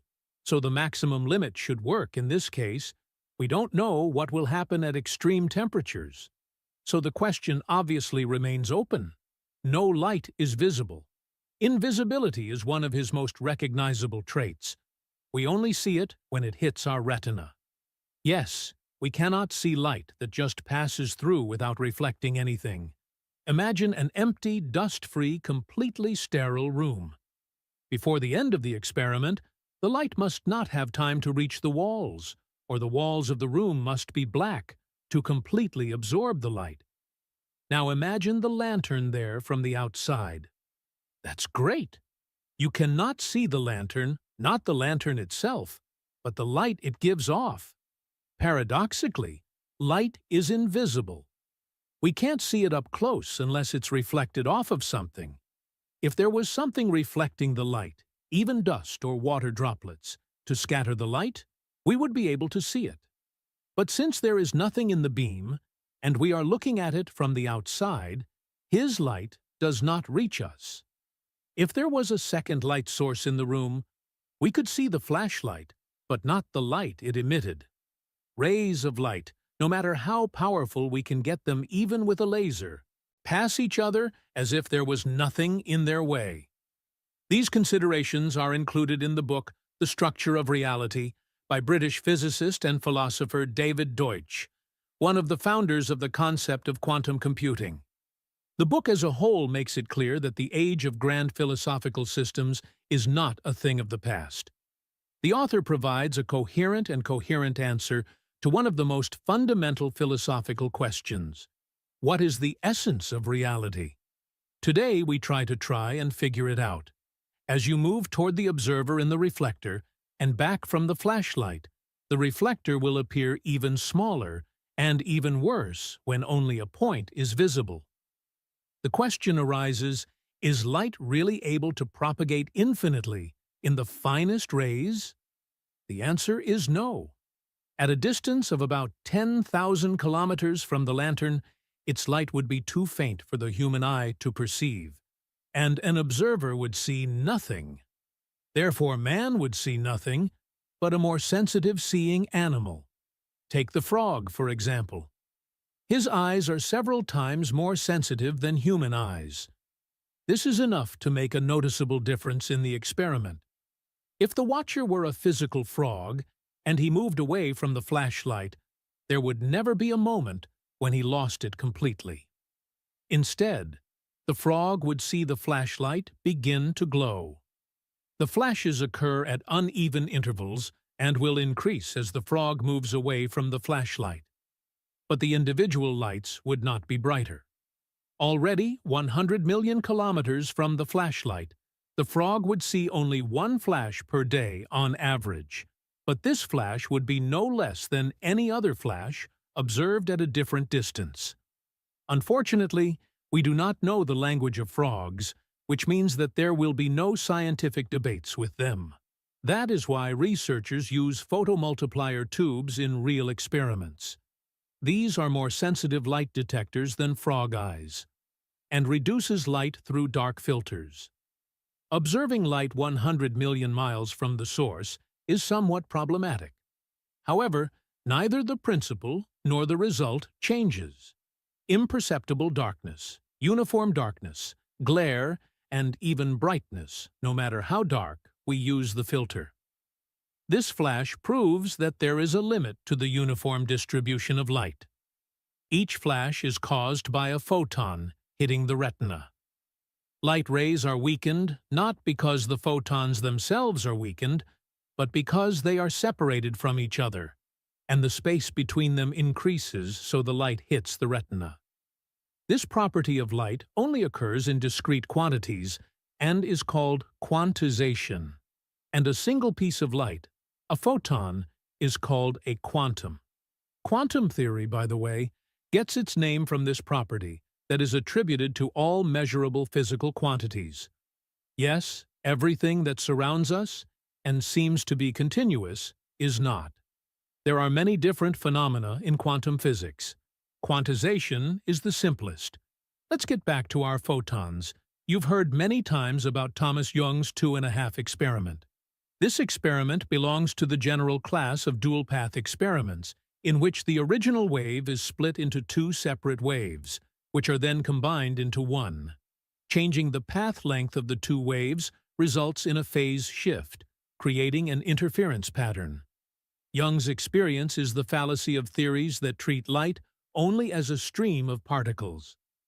If the photons exhibited only corpuscular properties, the screen would show two brightly lit areas behind the light and a dark area between them. Young's experience forced physicists to consider the wave properties of light, meaning that each real photon must be at least 1 trillion shades of green. But interference is not limited to photons. Quantum theory is perturbed by any particle. Therefore, every real neutron must be accompanied by shadow neutrons, each electron, shadow electron mass, etc. This means that reality is much larger than it appears, and most of it is invisible, and the objects and events that we can observe with instruments are only the tip of the iceberg. The observable universe is home to truly astonishing large-scale structures that represent the breadth and depth of cosmic architecture. Among these giants are galaxy superclusters, large groups of galaxies that are gravitationally bound together. One of the most prominent superclusters is the Laniakea supercluster, which serves as our cosmic neighborhood. It contains approximately 100,000 galaxies and spans over 150 million light-years, representing the mind-boggling scale involved in our universe. In addition to superclusters, There are even larger formations known as cosmic filaments. These filaments consist of galaxies and dark matter, weaving complex patterns into the large-scale structure of the universe. The Sloan Great Wall is an important example of a cosmic filament, more than 100 million light-years long. Such large structures are interconnected to form a vast web architecture with empty spaces between them. This suggests that galaxies are not evenly distributed throughout the universe, but rather they form a complex region under the influence of gravity and dark matter. Even more impressive are the largest structures ever discovered, such as the Great Wall of Hercules' Corona Borealis.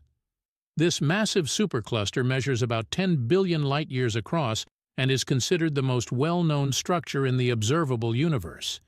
Its discovery complicates our understanding of cosmic evolution because it raises questions about how such large regions come together and what forces govern them. These massive structures provide important insights not only into the vast scale of space, but also into the fundamental processes that shape the universe over billions of years. As scientists continue to study them, they learn more about the basic fabric of matter, energy, and nature. The pursuit of knowledge about these great clusters piques our interest and our desire to understand our place in this grand cosmic scheme. Galaxy filaments and cosmic networks are the result of gravitational interactions and the complex dynamics of dark matter in the universe. These structures appeared in the early stages of cosmic evolution, after the Big Bang.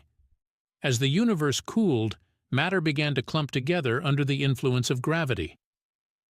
Dark matter plays a key role in this process.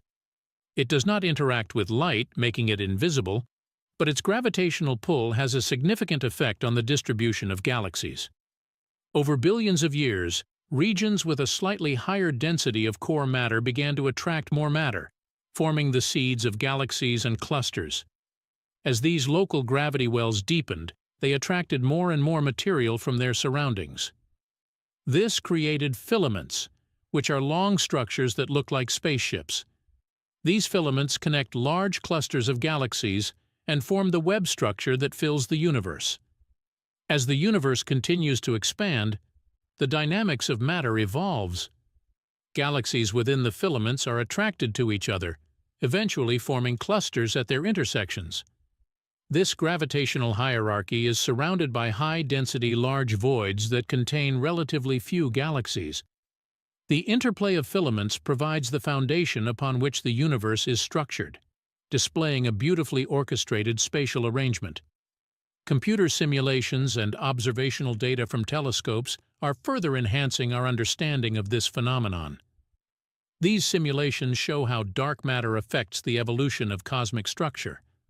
Large-scale surveys, such as the Sloan Digital Sky Survey, allow astronomers to detect and map these large filaments, confirming theoretical models. Together, they reveal the dynamic processes that create the elegant cosmic web that spans our universe. Cosmic voids are the vast, empty spaces between galaxies and galaxy clusters that represent some of the larger structures in the universe.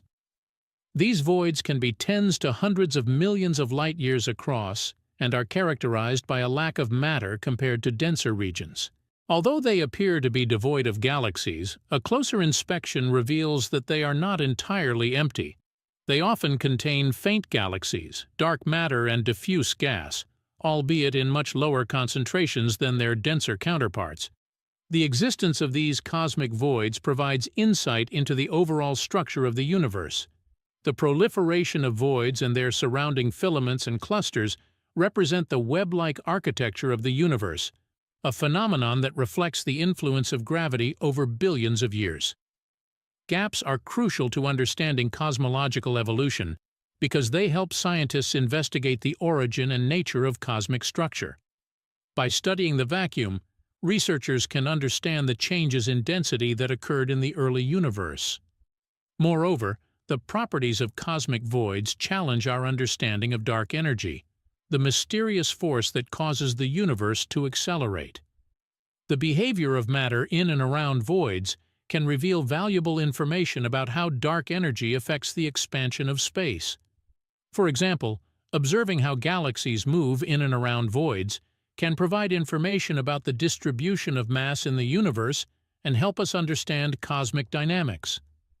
The study of cosmic voids also raises interesting questions about the fundamental nature of the universe. They serve as testing grounds for cosmological models, allowing researchers to assess the validity of theories such as the Standard Model of cosmology. As science advances and observational techniques improve, space probes continue to unravel the mysteries of the universe, enhancing our understanding of the governorship of cosmic evolution. Dark matter plays an important role in the formation and evolution of cosmic structures throughout the universe. Although invisible, neither emitting nor absorbing light, dark matter makes up about 27% of the total mass-energy content of the universe. Its gravitational influence is key to understanding how galaxies, clusters, and even larger structures such as superclusters and cosmic filaments are formed and maintained. In the early universe, after the Big Bang, matter began to clump together under the force of gravity. Although the normal matter that emits light and forms stars and galaxies begins to accumulate, it is dark matter that does not appear to form the basis of this cluster. Dark matter does not interact electromagnetically, meaning it does not collide with matter to dissipate energy. This property allows it to remain gravitationally bound and form massive halos surrounding galaxies and clusters.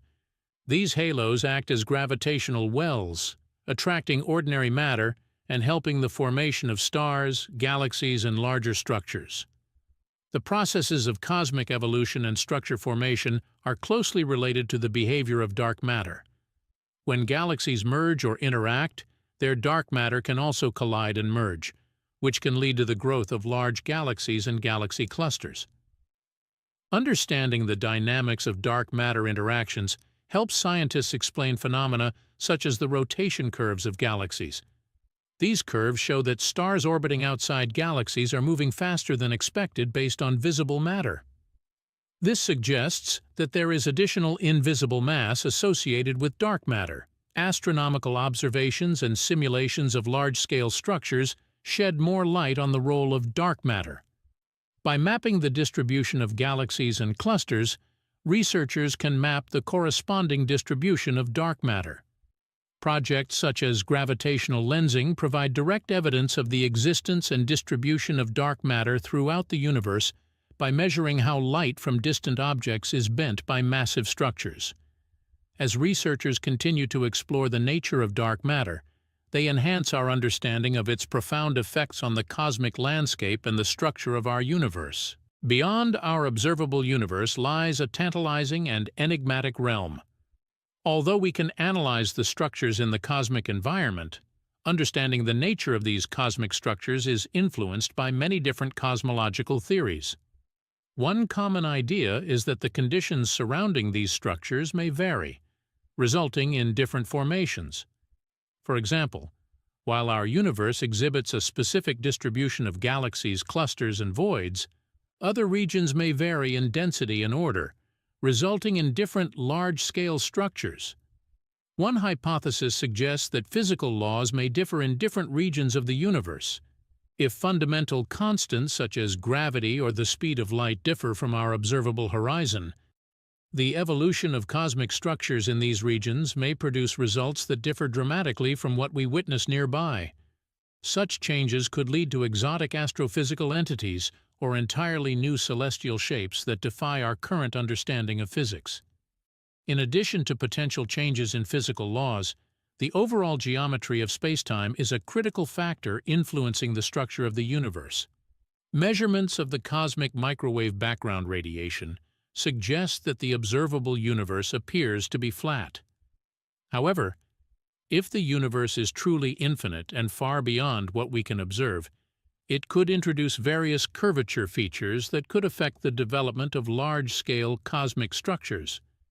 The concept of the multiverse also comes into play, where our universe is potentially one of countless others, each with its own unique physical properties and structural formation processes. In such a scenario, some universes may adopt strange structures or even strange rules governing their cosmic evolution. While these ideas remain speculative, they drive the imaginations of scientists and theorists. furthering the exploration of the mysteries of the universe. Attempting to understand these hypothetical cosmic realms beyond the visible universe deepens our uncertainty. Dark matter is a mysterious, non-luminous component of the universe that does not emit, absorb, or reflect light, making it invisible to conventional observational techniques.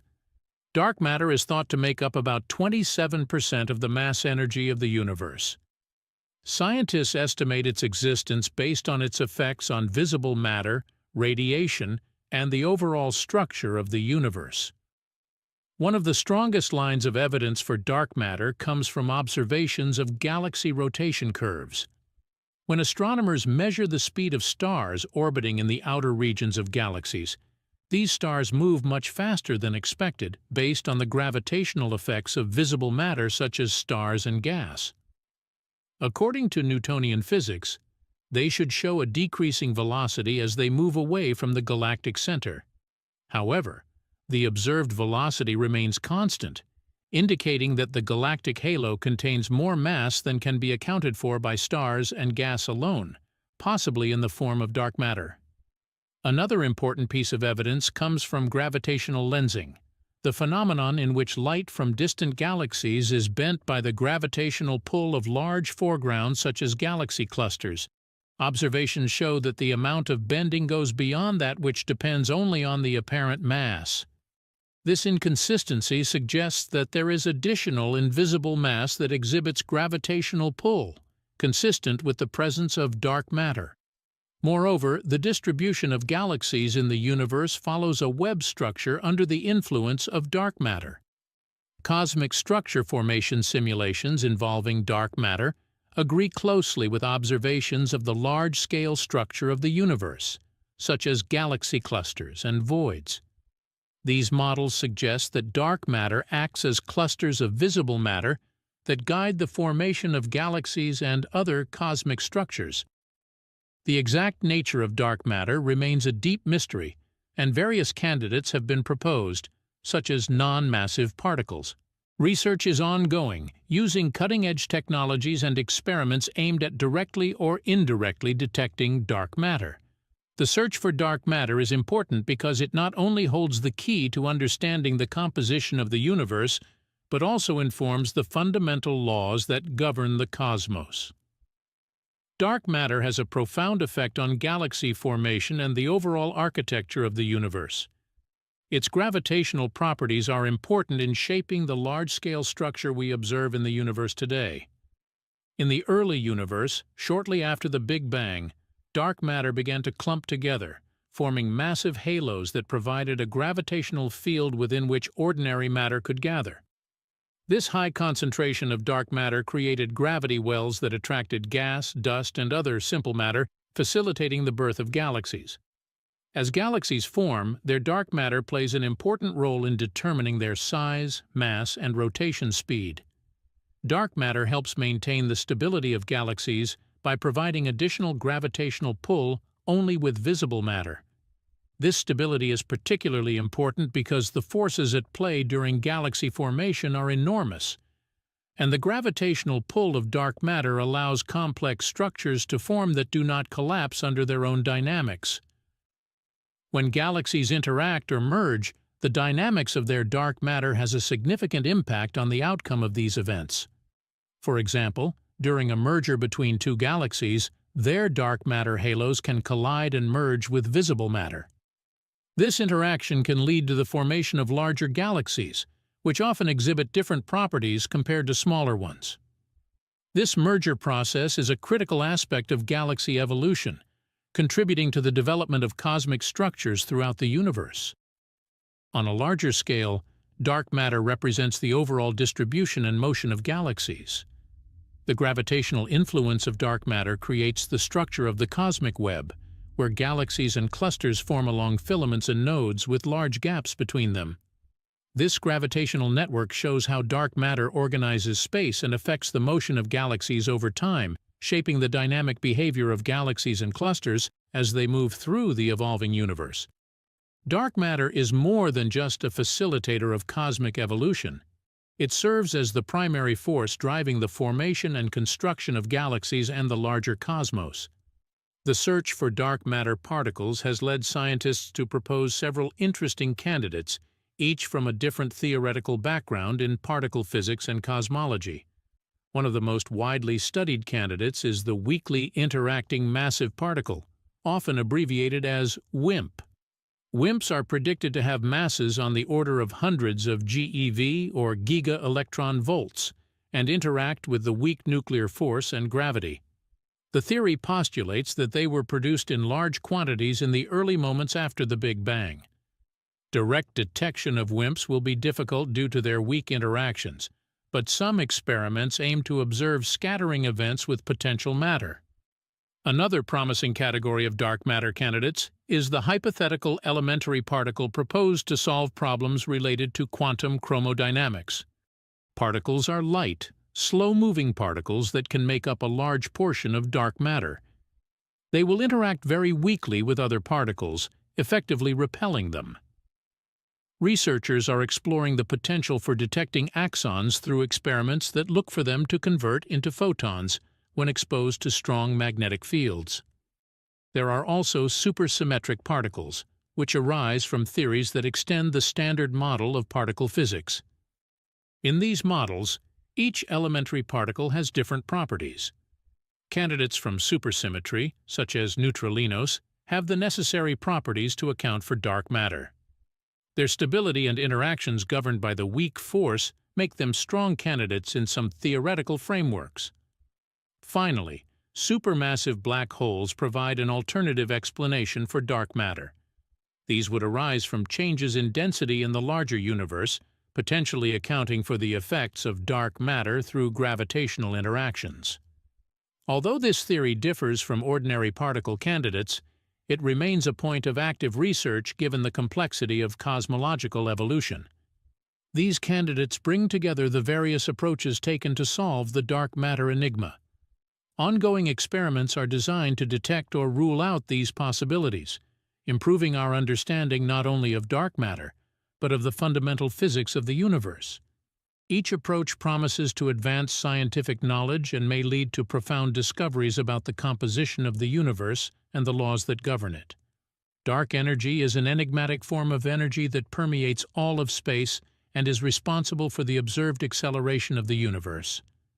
Dark energy, which accounts for about 73% of the total mass energy content of the universe, has puzzled scientists since its discovery. Unlike ordinary matter and dark matter, which are gravitationally attracted, dark energy exerts a repulsive force, causing galaxies to accelerate apart from each other. Traces of dark energy were first discovered in the late 20th century, primarily through observations of distant supernovae. In the mid-1990s, two independent research teams, the Supernova Cosmology Project and the High-Z Supernova Search Team, set out to measure the luminosity of JA supernovae, which serve as a reliable standard candle for determining cosmic distances.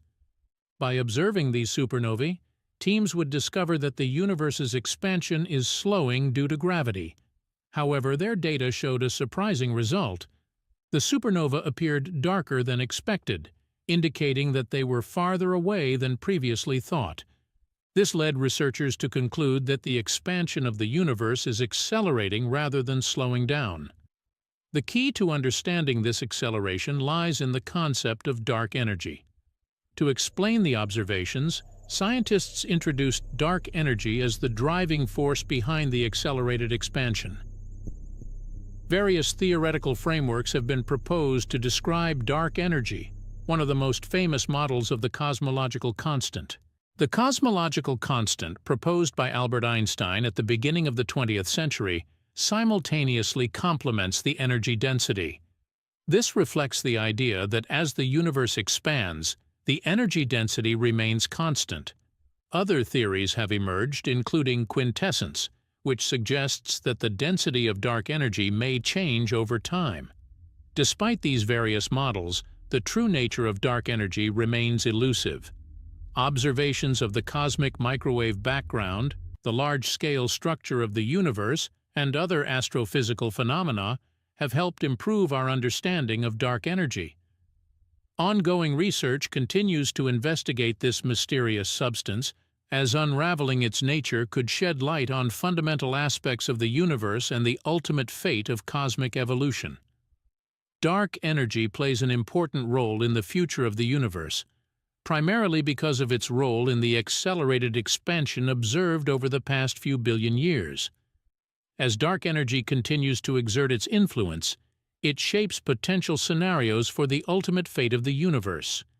The exact nature of dark energy remains an open question, but its consistency suggests several futures for the universe. Big Freeze Scenario.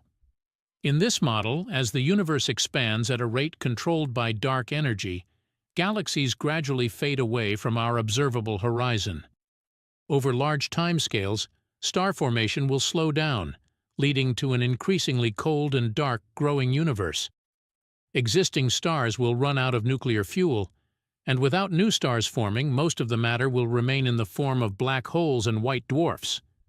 Eventually, the universe will reach a state of thermodynamic equilibrium, characterized by a uniform temperature near absolute zero, rendering it a desert and inert space. Another scenario is a Big Rip, where the influence of dark energy increases, causing the escape to expand. In this model, the accelerated expansion can be so pronounced that it eventually separates galaxies, stars, and even atoms. If the energy density of dark energy increases without limit, all large-scale structures will collapse, ultimately leading to a catastrophic end to the universe. At the other end of the spectrum, some theories suggest that dark energy could evolve over time, perhaps leading to a steady state or even transitioning to gravitational forces.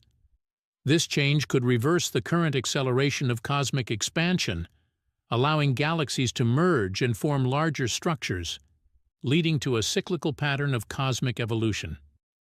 As researchers gather more information from observations of supernovae, the cosmic microwave background radiation, and galactic scattering, they aim to improve our understanding of dark energy and its effects on the universe.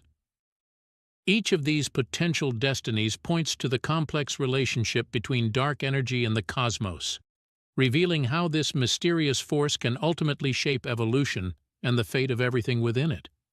The evidence for the expansion of the universe is strong and multifaceted, contributing to our understanding of cosmological dynamics. One of the earliest and most compelling evidences comes from observations of galaxies and their redshifts, recognized by Edwin Hubble in the late 1920s. Hubble noted that distant galaxies are moving away from us, and the light they emit shows a shift to the red end of the spectrum. This red shift indicates that the wavelengths of light are stretched as galaxies shrink, a phenomenon consistent with the Doppler effect. Hubble formulated his law, which states that the farther away a galaxy is, the faster it is moving away and the universe is expanding. In addition, the cosmic microwave background rays, the glow left over from the Big Bang, provide further support for this expansion. Discovered in the 1960s, this relic radiation is remarkably uniform, but there are small variations that reveal information about the density and temperature of the universe. Measurements from satellites, such as the Wilkinson Microwave Anisotropic Probe and the Planck mission, show these changes with great precision. According to the data, the universe has been expanding since its creation, and the cosmic microwave background serves as a snapshot of the universe as it was around 300,000 years ago, after it cooled enough to form atoms. Supernovae also contribute to the evidence for the universal expansion, particularly type Ia supernovae, which serve as reliable standard candles for measuring astronomical distances. Observations at the end of the 20th century showed that these supernovae were less luminous than expected, suggesting that they were far away due to the acceleration of the universe's expansion. This discovery was instrumental in proving not only the expansion of the universe, but the expansion rate is increasing due to dark energy. Finally, the large-scale structure of the universe, including the distribution of galaxies and cosmic filaments, provides additional evidence for expansion. Current observations show that galaxies are not uniformly distributed. Instead, they form a large cosmic web structure that interacts with gravity. This distribution is a direct result of the expansion history of the universe, further reinforcing the paradigm of a dynamically evolving cosmos under the influence of forces at play since the Big Bang. Together, this evidence creates a powerful picture of an ever-expanding universe, with each piece contributing to our understanding of its origins and evolution over time. The Hubble constant is a key parameter that describes the rate at which the universe is expanding. It shows the relationship between a galaxy's distance and its rate of recession, providing a measure of how quickly galaxies are moving away from us as the universe expands. The Hubble constant is usually expressed in megaparsecs per kilometer per second, meaning that for every additional megaparsec, the galaxy is receding by a certain number per second. Edwin Hubble's discovery of this relationship in the late 1920s fundamentally changed our understanding of the universe. His observations showed that galaxies farther from Earth are receding at a greater rate, indicating that the universe itself is expanding in one direction. This expansion can be thought of as the stretching of space, with the galaxies embedded in that space dissipating over time. Understanding the Hubble constant is critical to determining the size and age of the universe.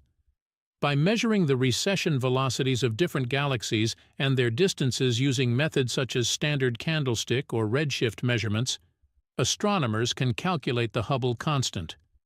This measurement allows scientists to estimate how long the universe has been expanding since the Big Bang, yielding its age, which is currently about 13.8 billion years. However, it should be noted that measurements of the Hubble constant yielded slightly different values depending on the methods used.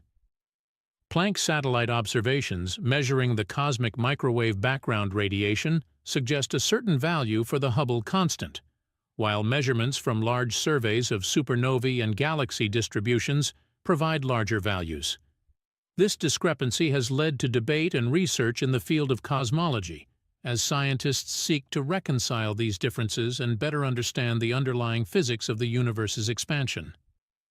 Ultimately, Hubble serves as an important bridge connecting observations of constant recession velocities and distances, strengthening its role in understanding the expanding universe and guiding future investigations into its fate. Cosmic acceleration refers to the observed expansion of the universe over the past few billion years. This continuum behavior indicates that the galaxies are moving away from each other at increasing speeds rather than slowing down, as would be expected from gravitational acceleration. The discovery of cosmic acceleration changed our understanding of the dynamics of the universe and had important implications for cosmology. The main explanation for cosmic acceleration is dark energy, a mysterious form of energy that permeates space and resists gravity. Dark energy is thought to make up 73% of the total energy density of the universe. Unlike ordinary matter, which has a gravitational pull, dark energy appears to be a repulsive effect pulling galaxies apart. The nature of dark energy remains one of the most profound enigmas of modern astrophysics, with various theories proposed to describe its properties, including the cosmological constant, which is a constant energy density. Observations supporting cosmic acceleration come primarily from studies of distant supernovae, particularly type Ia supernovae. These supernovae serve as reliable distance indicators, allowing astronomers to measure the expansion history of the universe. When the researchers found that these supernovae were weaker than expected, it showed that they were farther away than previously thought, leading to the conclusion that the expansion of the universe is accelerating rather than accelerating.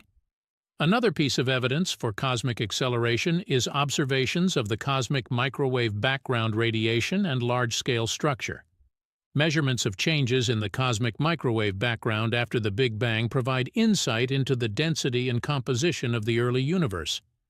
The subsequent spread of galaxies and galaxy clusters through space is consistent with an accelerated expansion scenario, as structures formed from density fluctuations are influenced by dark energy. Despite extensive research on dark energy and cosmic acceleration, questions remain about its true nature and behavior. Ongoing experiments and observational campaigns aim to improve our understanding, potentially revealing physics and changing our understanding of the evolution and fate of the universe. The implications of cosmic acceleration and dark energy are not only interesting, but also delve into deeper questions about the very fabric of reality. The expansion of the universe is of great importance not only for the regions we can observe, but also for the regions beyond the observable limits. As the universe expands, it affects the dynamics and distribution of matter on large scales, and this expansion drives the evolution of cosmic structures both within our observable universe and in regions beyond it. One of the main effects of this expansion is the notion that the regions beyond our observable universe may be shrinking away from us at speeds exceeding the speed of light due to the metric expansion of space. This means that light from galaxies in these distant regions can never reach us, remaining forever beyond our cosmic horizon. As the universe continues to expand, many of these regions will move away from our observables, leading into the future, when the night sky will slowly empty of distant galaxies. This eventual isolation can lead to a universe that appears dark and desolate, changing our perception of space over cosmological timescales. Magnification effects raise interesting questions about the potential existence of structures beyond our observable universe.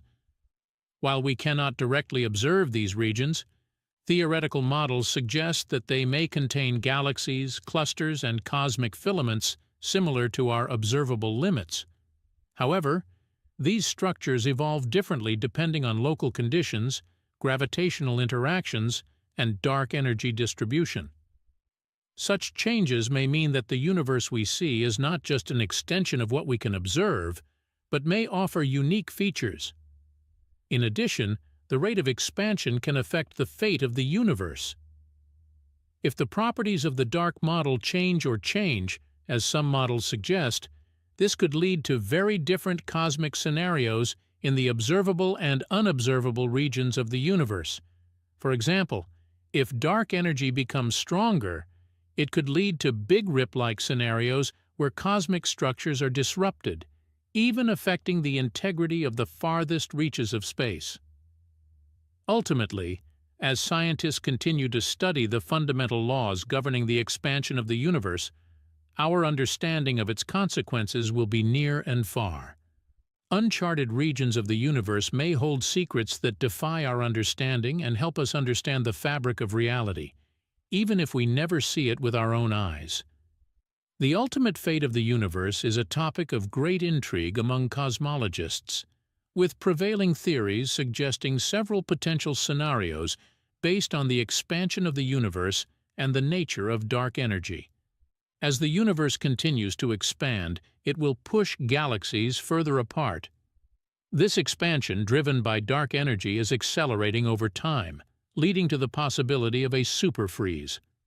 In this scenario, the universe becomes increasingly cold and desolate.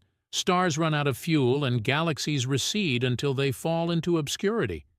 Alternatively, some models predict a major collision. In this scenario, if the universe is dense enough, gravity can eventually stop expanding. The universe would then collapse back under its own gravity, potentially creating a singular state similar to the conditions at the beginning of the universe. This collapse could return all matter to an infinitely dense point, possibly leading to another Big Bang and the birth of a new universe. Another interesting possibility is the Great Rip. This theory suggests that if dark energy becomes stronger, it can tear apart galaxies, stars, planets, and even atoms. In this case, the fabric of the universe would eventually rupture, causing all structures to collapse violently. Finally, there is the concept of a steady-state universe, in which the expansion continues indefinitely, but the universe does not change over time, filled with new matter continuously created to fill the voids left by the expanding universe. These theories highlight the complexity and uncertainty surrounding the fate of our universe, calling for further exploration and research in the field of cosmology. In that case, the laws of physics may differ from universe to universe, resulting in drastically different conditions of existence. Exploring the implications of multiple universes of varying sizes expands our understanding of the cosmos and challenges our perception of reality itself.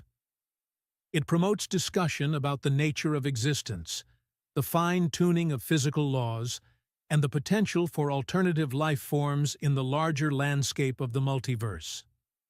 The prospect of other universes with dimensions configured in ways we cannot currently imagine fascinates scientists and philosophers alike, inviting further investigation into the very essence of the universe in which we live. Another intriguing idea related to the Big Bang is the theory of cosmic inflation. Proposed in the 1970s, this theory suggests that in a very brief moment, less than a trillionth of a second, the universe underwent an exponential expansion. This rapid inflation helps explain the uniformity of the cosmic microwave background and the large-scale structure of the universe we observe today. By smoothing out any irregularities, inflation solves why the universe looks nearly uniform on a large scale. Some alternative theories have emerged that challenge or seek to extend the Big Bang model. The cyclic model, for example, states that the universe undergoes endless cycles of expansion and contraction, with each cycle leading to a new Big Bang. According to this view, the universe has no ultimate origin or end, but exists in an eternal rhythm of birth and rebirth. This model has intriguing implications for understanding concepts such as time and entropy. Additionally, string theory offers a different perspective, suggesting that our universe is just one of many in a larger space. In this structure, the interaction of fundamental strings can lead to the creation of many universes, each with its own distinctive properties and laws of physics. This multiverse view raises questions about the nature of reality and our place in the vast and potentially infinite cosmos. As scientists continue to explore and collect data, our understanding of the origins of the universe may evolve further, potentially leading to revolutionary ideas that deepen our understanding of existence itself. Each theory, established or new, contributes to the complex tapestry of ideas that shape our quest to unravel the mysteries of the cosmos. Cosmic rebirth theory, often associated with the cyclical model of the universe, suggests that the cosmos undergoes endless cycles of expansion and contraction, leading to a kind of eternal renewal. In this framework, the universe has no single beginning or end, but instead exists in a continuous process, where each cycle begins with an event similar to the Big Bang and ends in a collapse, sometimes called the Big Crunch. In its basic form, the theory suggests that after an expansion phase, the universe eventually reaches its maximum size. At this point, gravitational forces may become dominant, causing the universe to contract. This era of contraction will cause all matter to converge, eventually creating the conditions for a new singularity very similar to the one theorized to have existed during the Big Bang. From this special state, a new expansion can begin, marking the rebirth of the universe in a cycle that can repeat itself endlessly. This concept addresses some intriguing questions in cosmology, such as the nature of time and entropy. In a cyclical model, time would not be linear. Each cycle could reset conditions, potentially recalibrating the entropy of the universe. However, critics point out that during each cycle, the universe's entropy tends to increase, raising concerns about whether the universe will be able to transition smoothly from collapse to new expansion. If the expansion continues, the effects will increase. Stars inside galaxies can feel the strain from this accelerated expansion. Over time, the gravitational forces that keep individual stars together will not be enough to resist the increasing pull of dark energy. Eventually, stars will lose their gravitational pull, causing their structures to collapse. This dramatic expansion will progress even further to affect solar systems and galaxies, tearing apart planets, moons, and other celestial bodies. Eventually, even the atoms and subatomic particles that make up matter can be torn apart, leading to a universe in which all forms of structure disintegrate under the stress of the relentless thrust of dark energy. If the Big Rift unfolds as described, it will culminate in an event where, At some point in the future, all matter in the universe is completely torn apart, reducing it to its most fundamental components. This scenario raises profound questions about the nature and properties of dark energy, prompting scientists to investigate its fundamental role in the cosmos and how it affects the ultimate fate of the universe. As research progresses, the effects of the Big Dipper continue to shape discussions about the long-term evolution of the universe, inviting further exploration of the mysteries of cosmic forces. Boltzmann's brane hypothesis emerges from the field of statistical mechanics, proposing a thought experiment regarding the nature of consciousness and the universe. He argues that, given the vastness and infinite potential of the universe, it is statistically likely that a single brane would spontaneously form in a state of chaos, complete with false memories and representations. This hypothetical brane would arise through random fluctuations in a high-entropy environment. The implications of the Boltzmann brane hypothesis are profound and challenge our understanding of reality. If such a brane could exist simply by chance, then it raises questions about the reliability of our own existence and consciousness. The universe we perceive may just be a fleeting, random arrangement of particles, while real existence may be far more chaotic and unstable than we imagine. This thought experiment intersects with cosmology, particularly in discussions of the nature of time and entropy. This means that as the universe continues to expand indefinitely, low-entropy regions may become increasingly rare. This could eventually lead to a scenario where Boltzmann branes become more common than actual conscious observers, fueling philosophical debates about the nature of knowledge and existence. As we consider our place in the cosmos, Boltzmann's brane hypothesis serves as a stark reminder of the complexity and entanglement of the universe. It challenges the notion of reality and pushes us to explore our understanding of consciousness, existence, and the underlying laws that govern everything around us. String theory offers a groundbreaking foundation in physics by suggesting that the fundamental building blocks of the universe are not point particles, but tiny, vibrating strings. One of the most fascinating aspects of string theory is its requirement for additional dimensions beyond the usual 3 dimensions of space and 1 dimension of time. Depending on one's version of string theory, these extra dimensions can range from 6 to 11, greatly expanding the dimensional landscape of our cosmos. Earth is about to get a new guest in its space neighborhood, but this is no ordinary flyby. Imagine a small rock the size of a house circling the Earth for a couple of months before waving goodbye and continuing its journey around the Sun. This is the story of 2024 PT5, a small asteroid that is set to become Earth's temporary mini-moon for about 50 days, starting in late September 2024.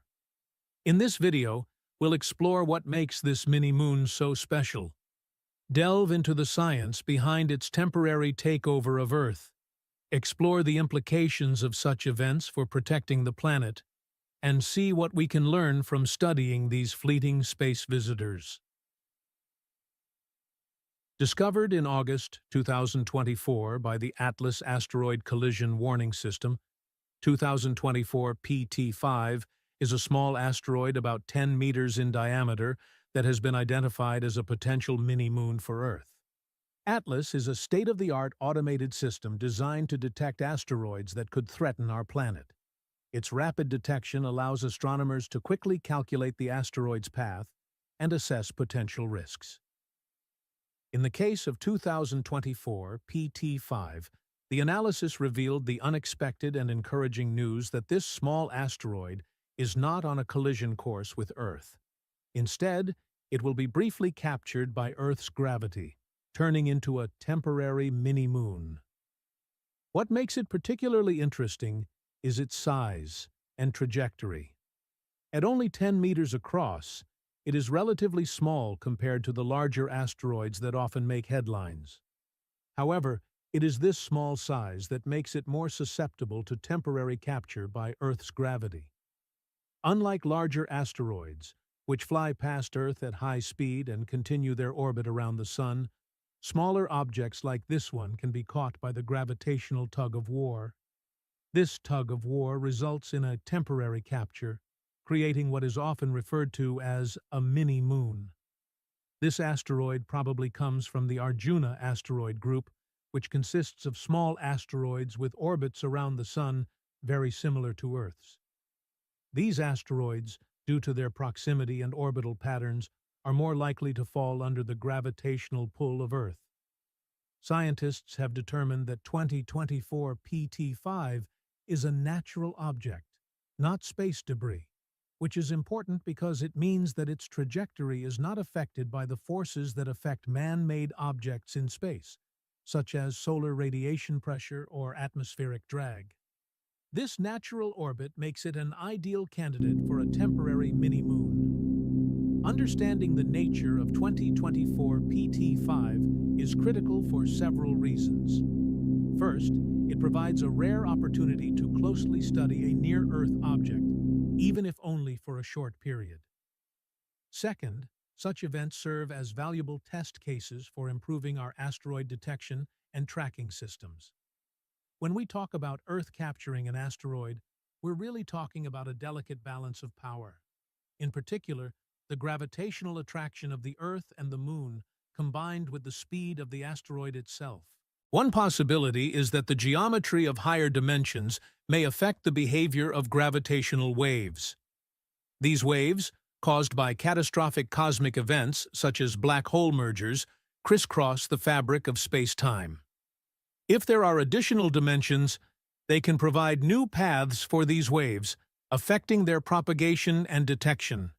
This could improve our understanding of cosmic events and enhance our ability to observe phenomena that were previously unavailable.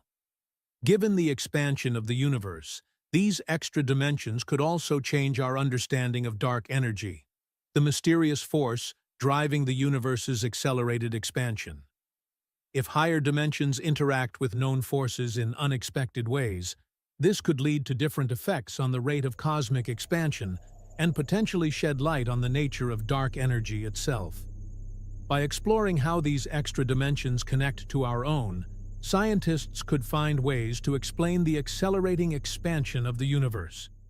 In addition, higher dimensions can affect fundamental particle properties, contributing to variations in particle behavior at extremely high energies, such as in cosmic rays or particle accelerators. These effects may shed light on the unification of fundamental forces of nature, providing a path to a more comprehensive theory of physics. Ultimately, exploring the implications of higher dimensions encourages a re-evaluation of our understanding of the universe, opening the door to new theories and vast possibilities. The concept of compact dimensions arises in string theory and other higher dimensional theories, where additional spatial dimensions beyond the familiar three exist, but are not as easily observed. These dimensions are said to be compacted, meaning they are compacted into extremely small, intricate shapes that are often described mathematically as polymorphic structures. Because they are very tiny, typically on the Planck scale, they remain undetected by modern experimental techniques that probe only subatomic scales. The existence of compact dimensions has significant implications for how we understand the fundamental forces of nature and the particles that make up the universe.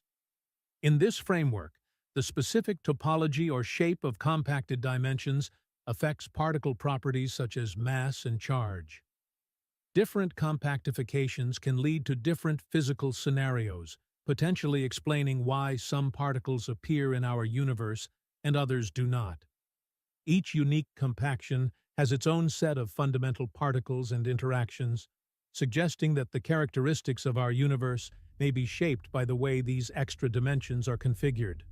Moreover, compact dimensions may also play a role in determining the fundamental constants that govern the universe. Because these measurements can produce a variety of physical landscapes, They can contribute to the so-called landscape problem in string theory, in which there are a large number of combinations, each leading to different physical laws. This raises interesting questions about the anthropic principle and why our universe seems fine-tuned for life. Could it be that we are simply in one of the many possible configurations of compacted dimensions that allow for such a diverse range of physical phenomena? Finally, when the compact dimensions interact with known forces, it can provide new physical predictions. For example, gravitational interactions can extend to these hidden dimensions, changing our perception of phenomena such as gravity and its behavior at different scales. The study of compact dimensions continues to pose intriguing challenges, pushing the boundaries of our knowledge and offering a window into the mysteries that govern the fundamental structure of reality. Gravity in higher dimensions operates according to principles that may differ significantly from our familiar three-dimensional understanding. In the context of general relativity, gravity is described as the curvature of spacetime caused by mass and energy. When we extend this framework to higher dimensional space, gravity not only affects the three spatial dimensions we perceive, but also interacts with additional dimensions, creating fascinating complexities.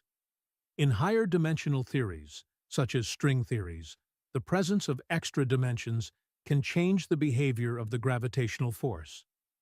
For example, gravity may be much weaker in higher dimensions than in lower dimensions. This is because in a five-dimensional scenario, gravity can spread out more, reducing its strength. This characteristic may help explain why gravity is much weaker compared to other fundamental forces such as electromagnetism, potentially providing insight into the hierarchy problem in particle physics. Moreover, the geometry of the extra dimensions can affect gravitational waves, which are ripples in space-time generated by the acceleration of masses. Like any wave traveling through a medium, gravitational waves can cut through these higher dimensional spaces in unique ways, resulting in different propagation and interaction characteristics. Such effects could become observable in experiments designed to detect gravitational waves, providing a potential means of studying the nature of higher dimensions. Additionally, gravitational interactions with compacted dimensions can lead to phenomena such as gravitational leakage into these hidden dimensions. This may explain why we perceive gravity differently than other forces, and may also have implications for the dynamics of our universe. Theoretical studies of these complex interactions not only challenge our current understanding of gravity, but also reveal ways to unify nature's fundamental forces, illuminating the intricate web that connects the universe's dimensions. The concept of multiple universes existing in different dimensional configurations is a fascinating idea that stems from theories such as string theory and the multiverse hypothesis. In this framework, it is assumed that universes can arise from different mechanisms or compactifications of higher dimensions, resulting in an almost infinite variety of physical realities, each with its own set of laws and constants. These alternate universes may have their own properties, initial conditions, and even different forms of matter and energy. Each universe may exhibit certain dimensional characteristics that will affect fundamental forces and particle behavior. For example, in a universe with more compacted dimensions, the interactions between particles may be very different from the interactions in our familiar three-dimensional space. This variability opens up a wide range of possibilities, where some universes may allow complex structures and life, while others may lead to completely different physical phenomena, potentially producing unrecognizable forms. The idea of distinct dimensional configurations also raises philosophical and scientific questions about the nature of reality. If these universes coexist, they may be completely separate and isolated, making them impossible to detect. This is consistent with the multiverse interpretation of quantum mechanics, suggesting that each quantum solution branches out to create different realities in a vast multiverse. Various versions of the theory of cosmic rebirth have been proposed to solve these problems. Some versions offer additional mechanisms to counteract the increase in entropy, combining complex ideas from quantum mechanics and string theory to specify how each cycle can occur.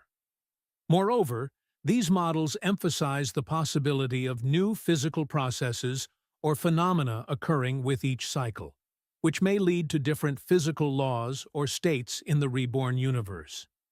As our observational tools and theoretical framework develop, researchers are cautiously exploring the implications of cosmic rebirth. While the notion of an eternal universe challenges traditional understandings of beginnings and ends, it opens exciting avenues for further investigation into the very nature of existence, time, and the structure of reality itself. The Big Freeze is one of the leading theories about the ultimate fate of the universe, based on the observation that the universe is expanding at an increasing rate. This concept is also closely related to the behavior of dark energy, the mysterious force that drives the acceleration. In this scenario, as the universe continues to expand, galaxies will gradually drift apart over vast stretches of time, cooling and transforming the cosmic landscape. As the stars expand, they will begin to exhaust their nuclear fuel.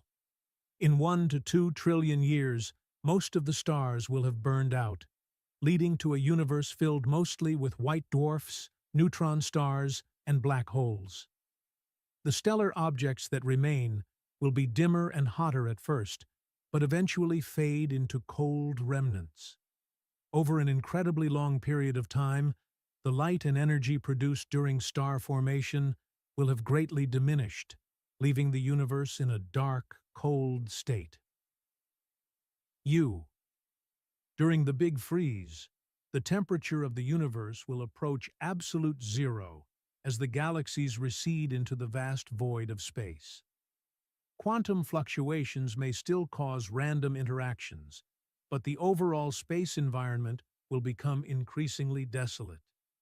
This final state, characterized by the absence of significant energy sources, means that life as we know it will become impossible, and any remnants of systems that were once active will undergo further degradation. The Big Freeze is a scenario devoid of significant physical activity, representing a universe that becomes cold and lifeless. Although far from over, studying the Big Freeze adds depth to our understanding of the long-term evolution of the cosmos and forces us to grapple with profound questions about the existence and nature of time. As more data is collected and our understanding of dark energy improves, the scientific discourse surrounding various end-of-the-universe scenarios, including the Big Freeze, will continue to evolve. The Big Bang scenario is a hypothetical outcome of the end of the universe, based on the assumption that dark energy continues to accelerate the expansion of the universe at ever-increasing rates. If the effects of dark energy increase over time, this scenario suggests that the repulsive force of dark energy may eventually overcome all forms of gravitational attraction. Initially, the galaxies will continue to move away from each other, similar to the Big Freeze scenario, but the rate of expansion will accelerate even more. As dark energy builds up, it will begin to affect the structures of the galaxies themselves, causing them to move away at ever-increasing speeds. At some point, the gravitational bonds that hold galaxies together will weaken, causing disruptions in galaxy clusters. For this mini-moon, the conditions are just right for it to be captured by Earth's gravity for a short period, making one complete revolution around the planet in 50 days. When such an asteroid approaches Earth, it enters a region of space where the gravitational attraction of our planet begins to dominate that of the Sun. If the asteroid's speed and trajectory match perfectly, it can enter a temporary orbit around the Earth. However, unlike our permanent moon, which is in a stable orbit, these mini-moons are often in highly elliptical orbits, and their existence is fleeting. Current predictions for 2024 PT5 suggests that it will be captured by Earth's gravity in late September 2024, complete a single orbit around our planet, and then return to its orbit around the Sun by mid-November. The phenomenon of mini-moons, although relatively rare, has been observed several times, each of which has provided unique insight into the nature of small near-Earth objects and their interaction with our planet's gravity. One of the most well-documented cases was 2006 RH-120, a small asteroid that orbited Earth from 2006 to 2007. This mini-moon had a diameter of 3 to 6 meters and was in the sphere of gravitational influence of the Earth for about a year. This was an important event because it was one of the first times that astronomers were able to track the orbit of such a small object in real time, giving them unprecedented insight into the dynamics. Another notable example is 2020 CD3, which was discovered in 2018 and remained in orbit around Earth until 2020. This mini-moon was slightly larger than the 2006 RH-120 and was estimated to be about 1 to 2 meters in diameter. Its capture provided valuable data that helped refine models of how small objects interact with Earth's gravity. These past occurrences of multiple satellites have contributed significantly to our understanding of near-Earth objects. They showed that Earth's gravity can temporarily capture small asteroids, causing them to orbit briefly before continuing their journey around the Sun. This process is critical to understanding the potential risks associated with near-Earth objects, as it highlights the dynamic nature of these small bodies and their potential to approach Earth closer than originally predicted. Moreover, these studies allow us to look into the possibilities of future research and use of near-Earth objects. Mini-moons, like 2024 P-T5, provide a unique opportunity for future space missions to study these small bodies up close, offering insights into their composition, structure, and potential resources. A better understanding of mini-moons could also help in planning missions aimed at mining valuable materials on asteroids or even in developing new technologies to deflect asteroids and protect the planet. Thanks for viewing. As we continue to explore and study these fleeting visitors, we are unlocking new mysteries of our cosmic neighborhood and developing better tools to protect our planet from potential threats. The story of 2024 PT5 is a reminder of the dynamic and ever-changing nature of our universe. The dominant theory of the origin of the universe is the Big Bang theory, which suggests that the universe began as an infinitely hot and dense singularity approximately 13.8 billion years ago. According to this theory, there was a rapid expansion that initiated the cooling process and allowed the fundamental particles to form. This expansion is still ongoing, and today we observe it as the redshift of distant galaxies. The cosmic microwave background, the faint afterglow of this early expansion, provides a key piece of evidence, providing a snapshot of the universe roughly 380,000 years after the Big Bang. The implications of these additional dimensions are both profound and staggering. These sizes are considered compacted, which means they are packed so tightly that they are invisible on conventional measurement scales. However, their existence could fundamentally change the laws of physics as we understand them. For example, the properties of fundamental particles, including mass and charge, can be affected by the shape and size of these hidden dimensions. As such, they may hold the key to unifying all fundamental forces, including gravity, within a single theoretical framework. Moreover, the existence of extra dimensions can open up explanations of unresolved questions in physics. For example, they could offer insights into the nature of dark matter and dark energy, the mysterious components that make up most of the mass energy of the universe but remain poorly understood. The interactions that occur in these extra dimensions can provide the missing pieces to our understanding of how the universe behaves on both large and small scales.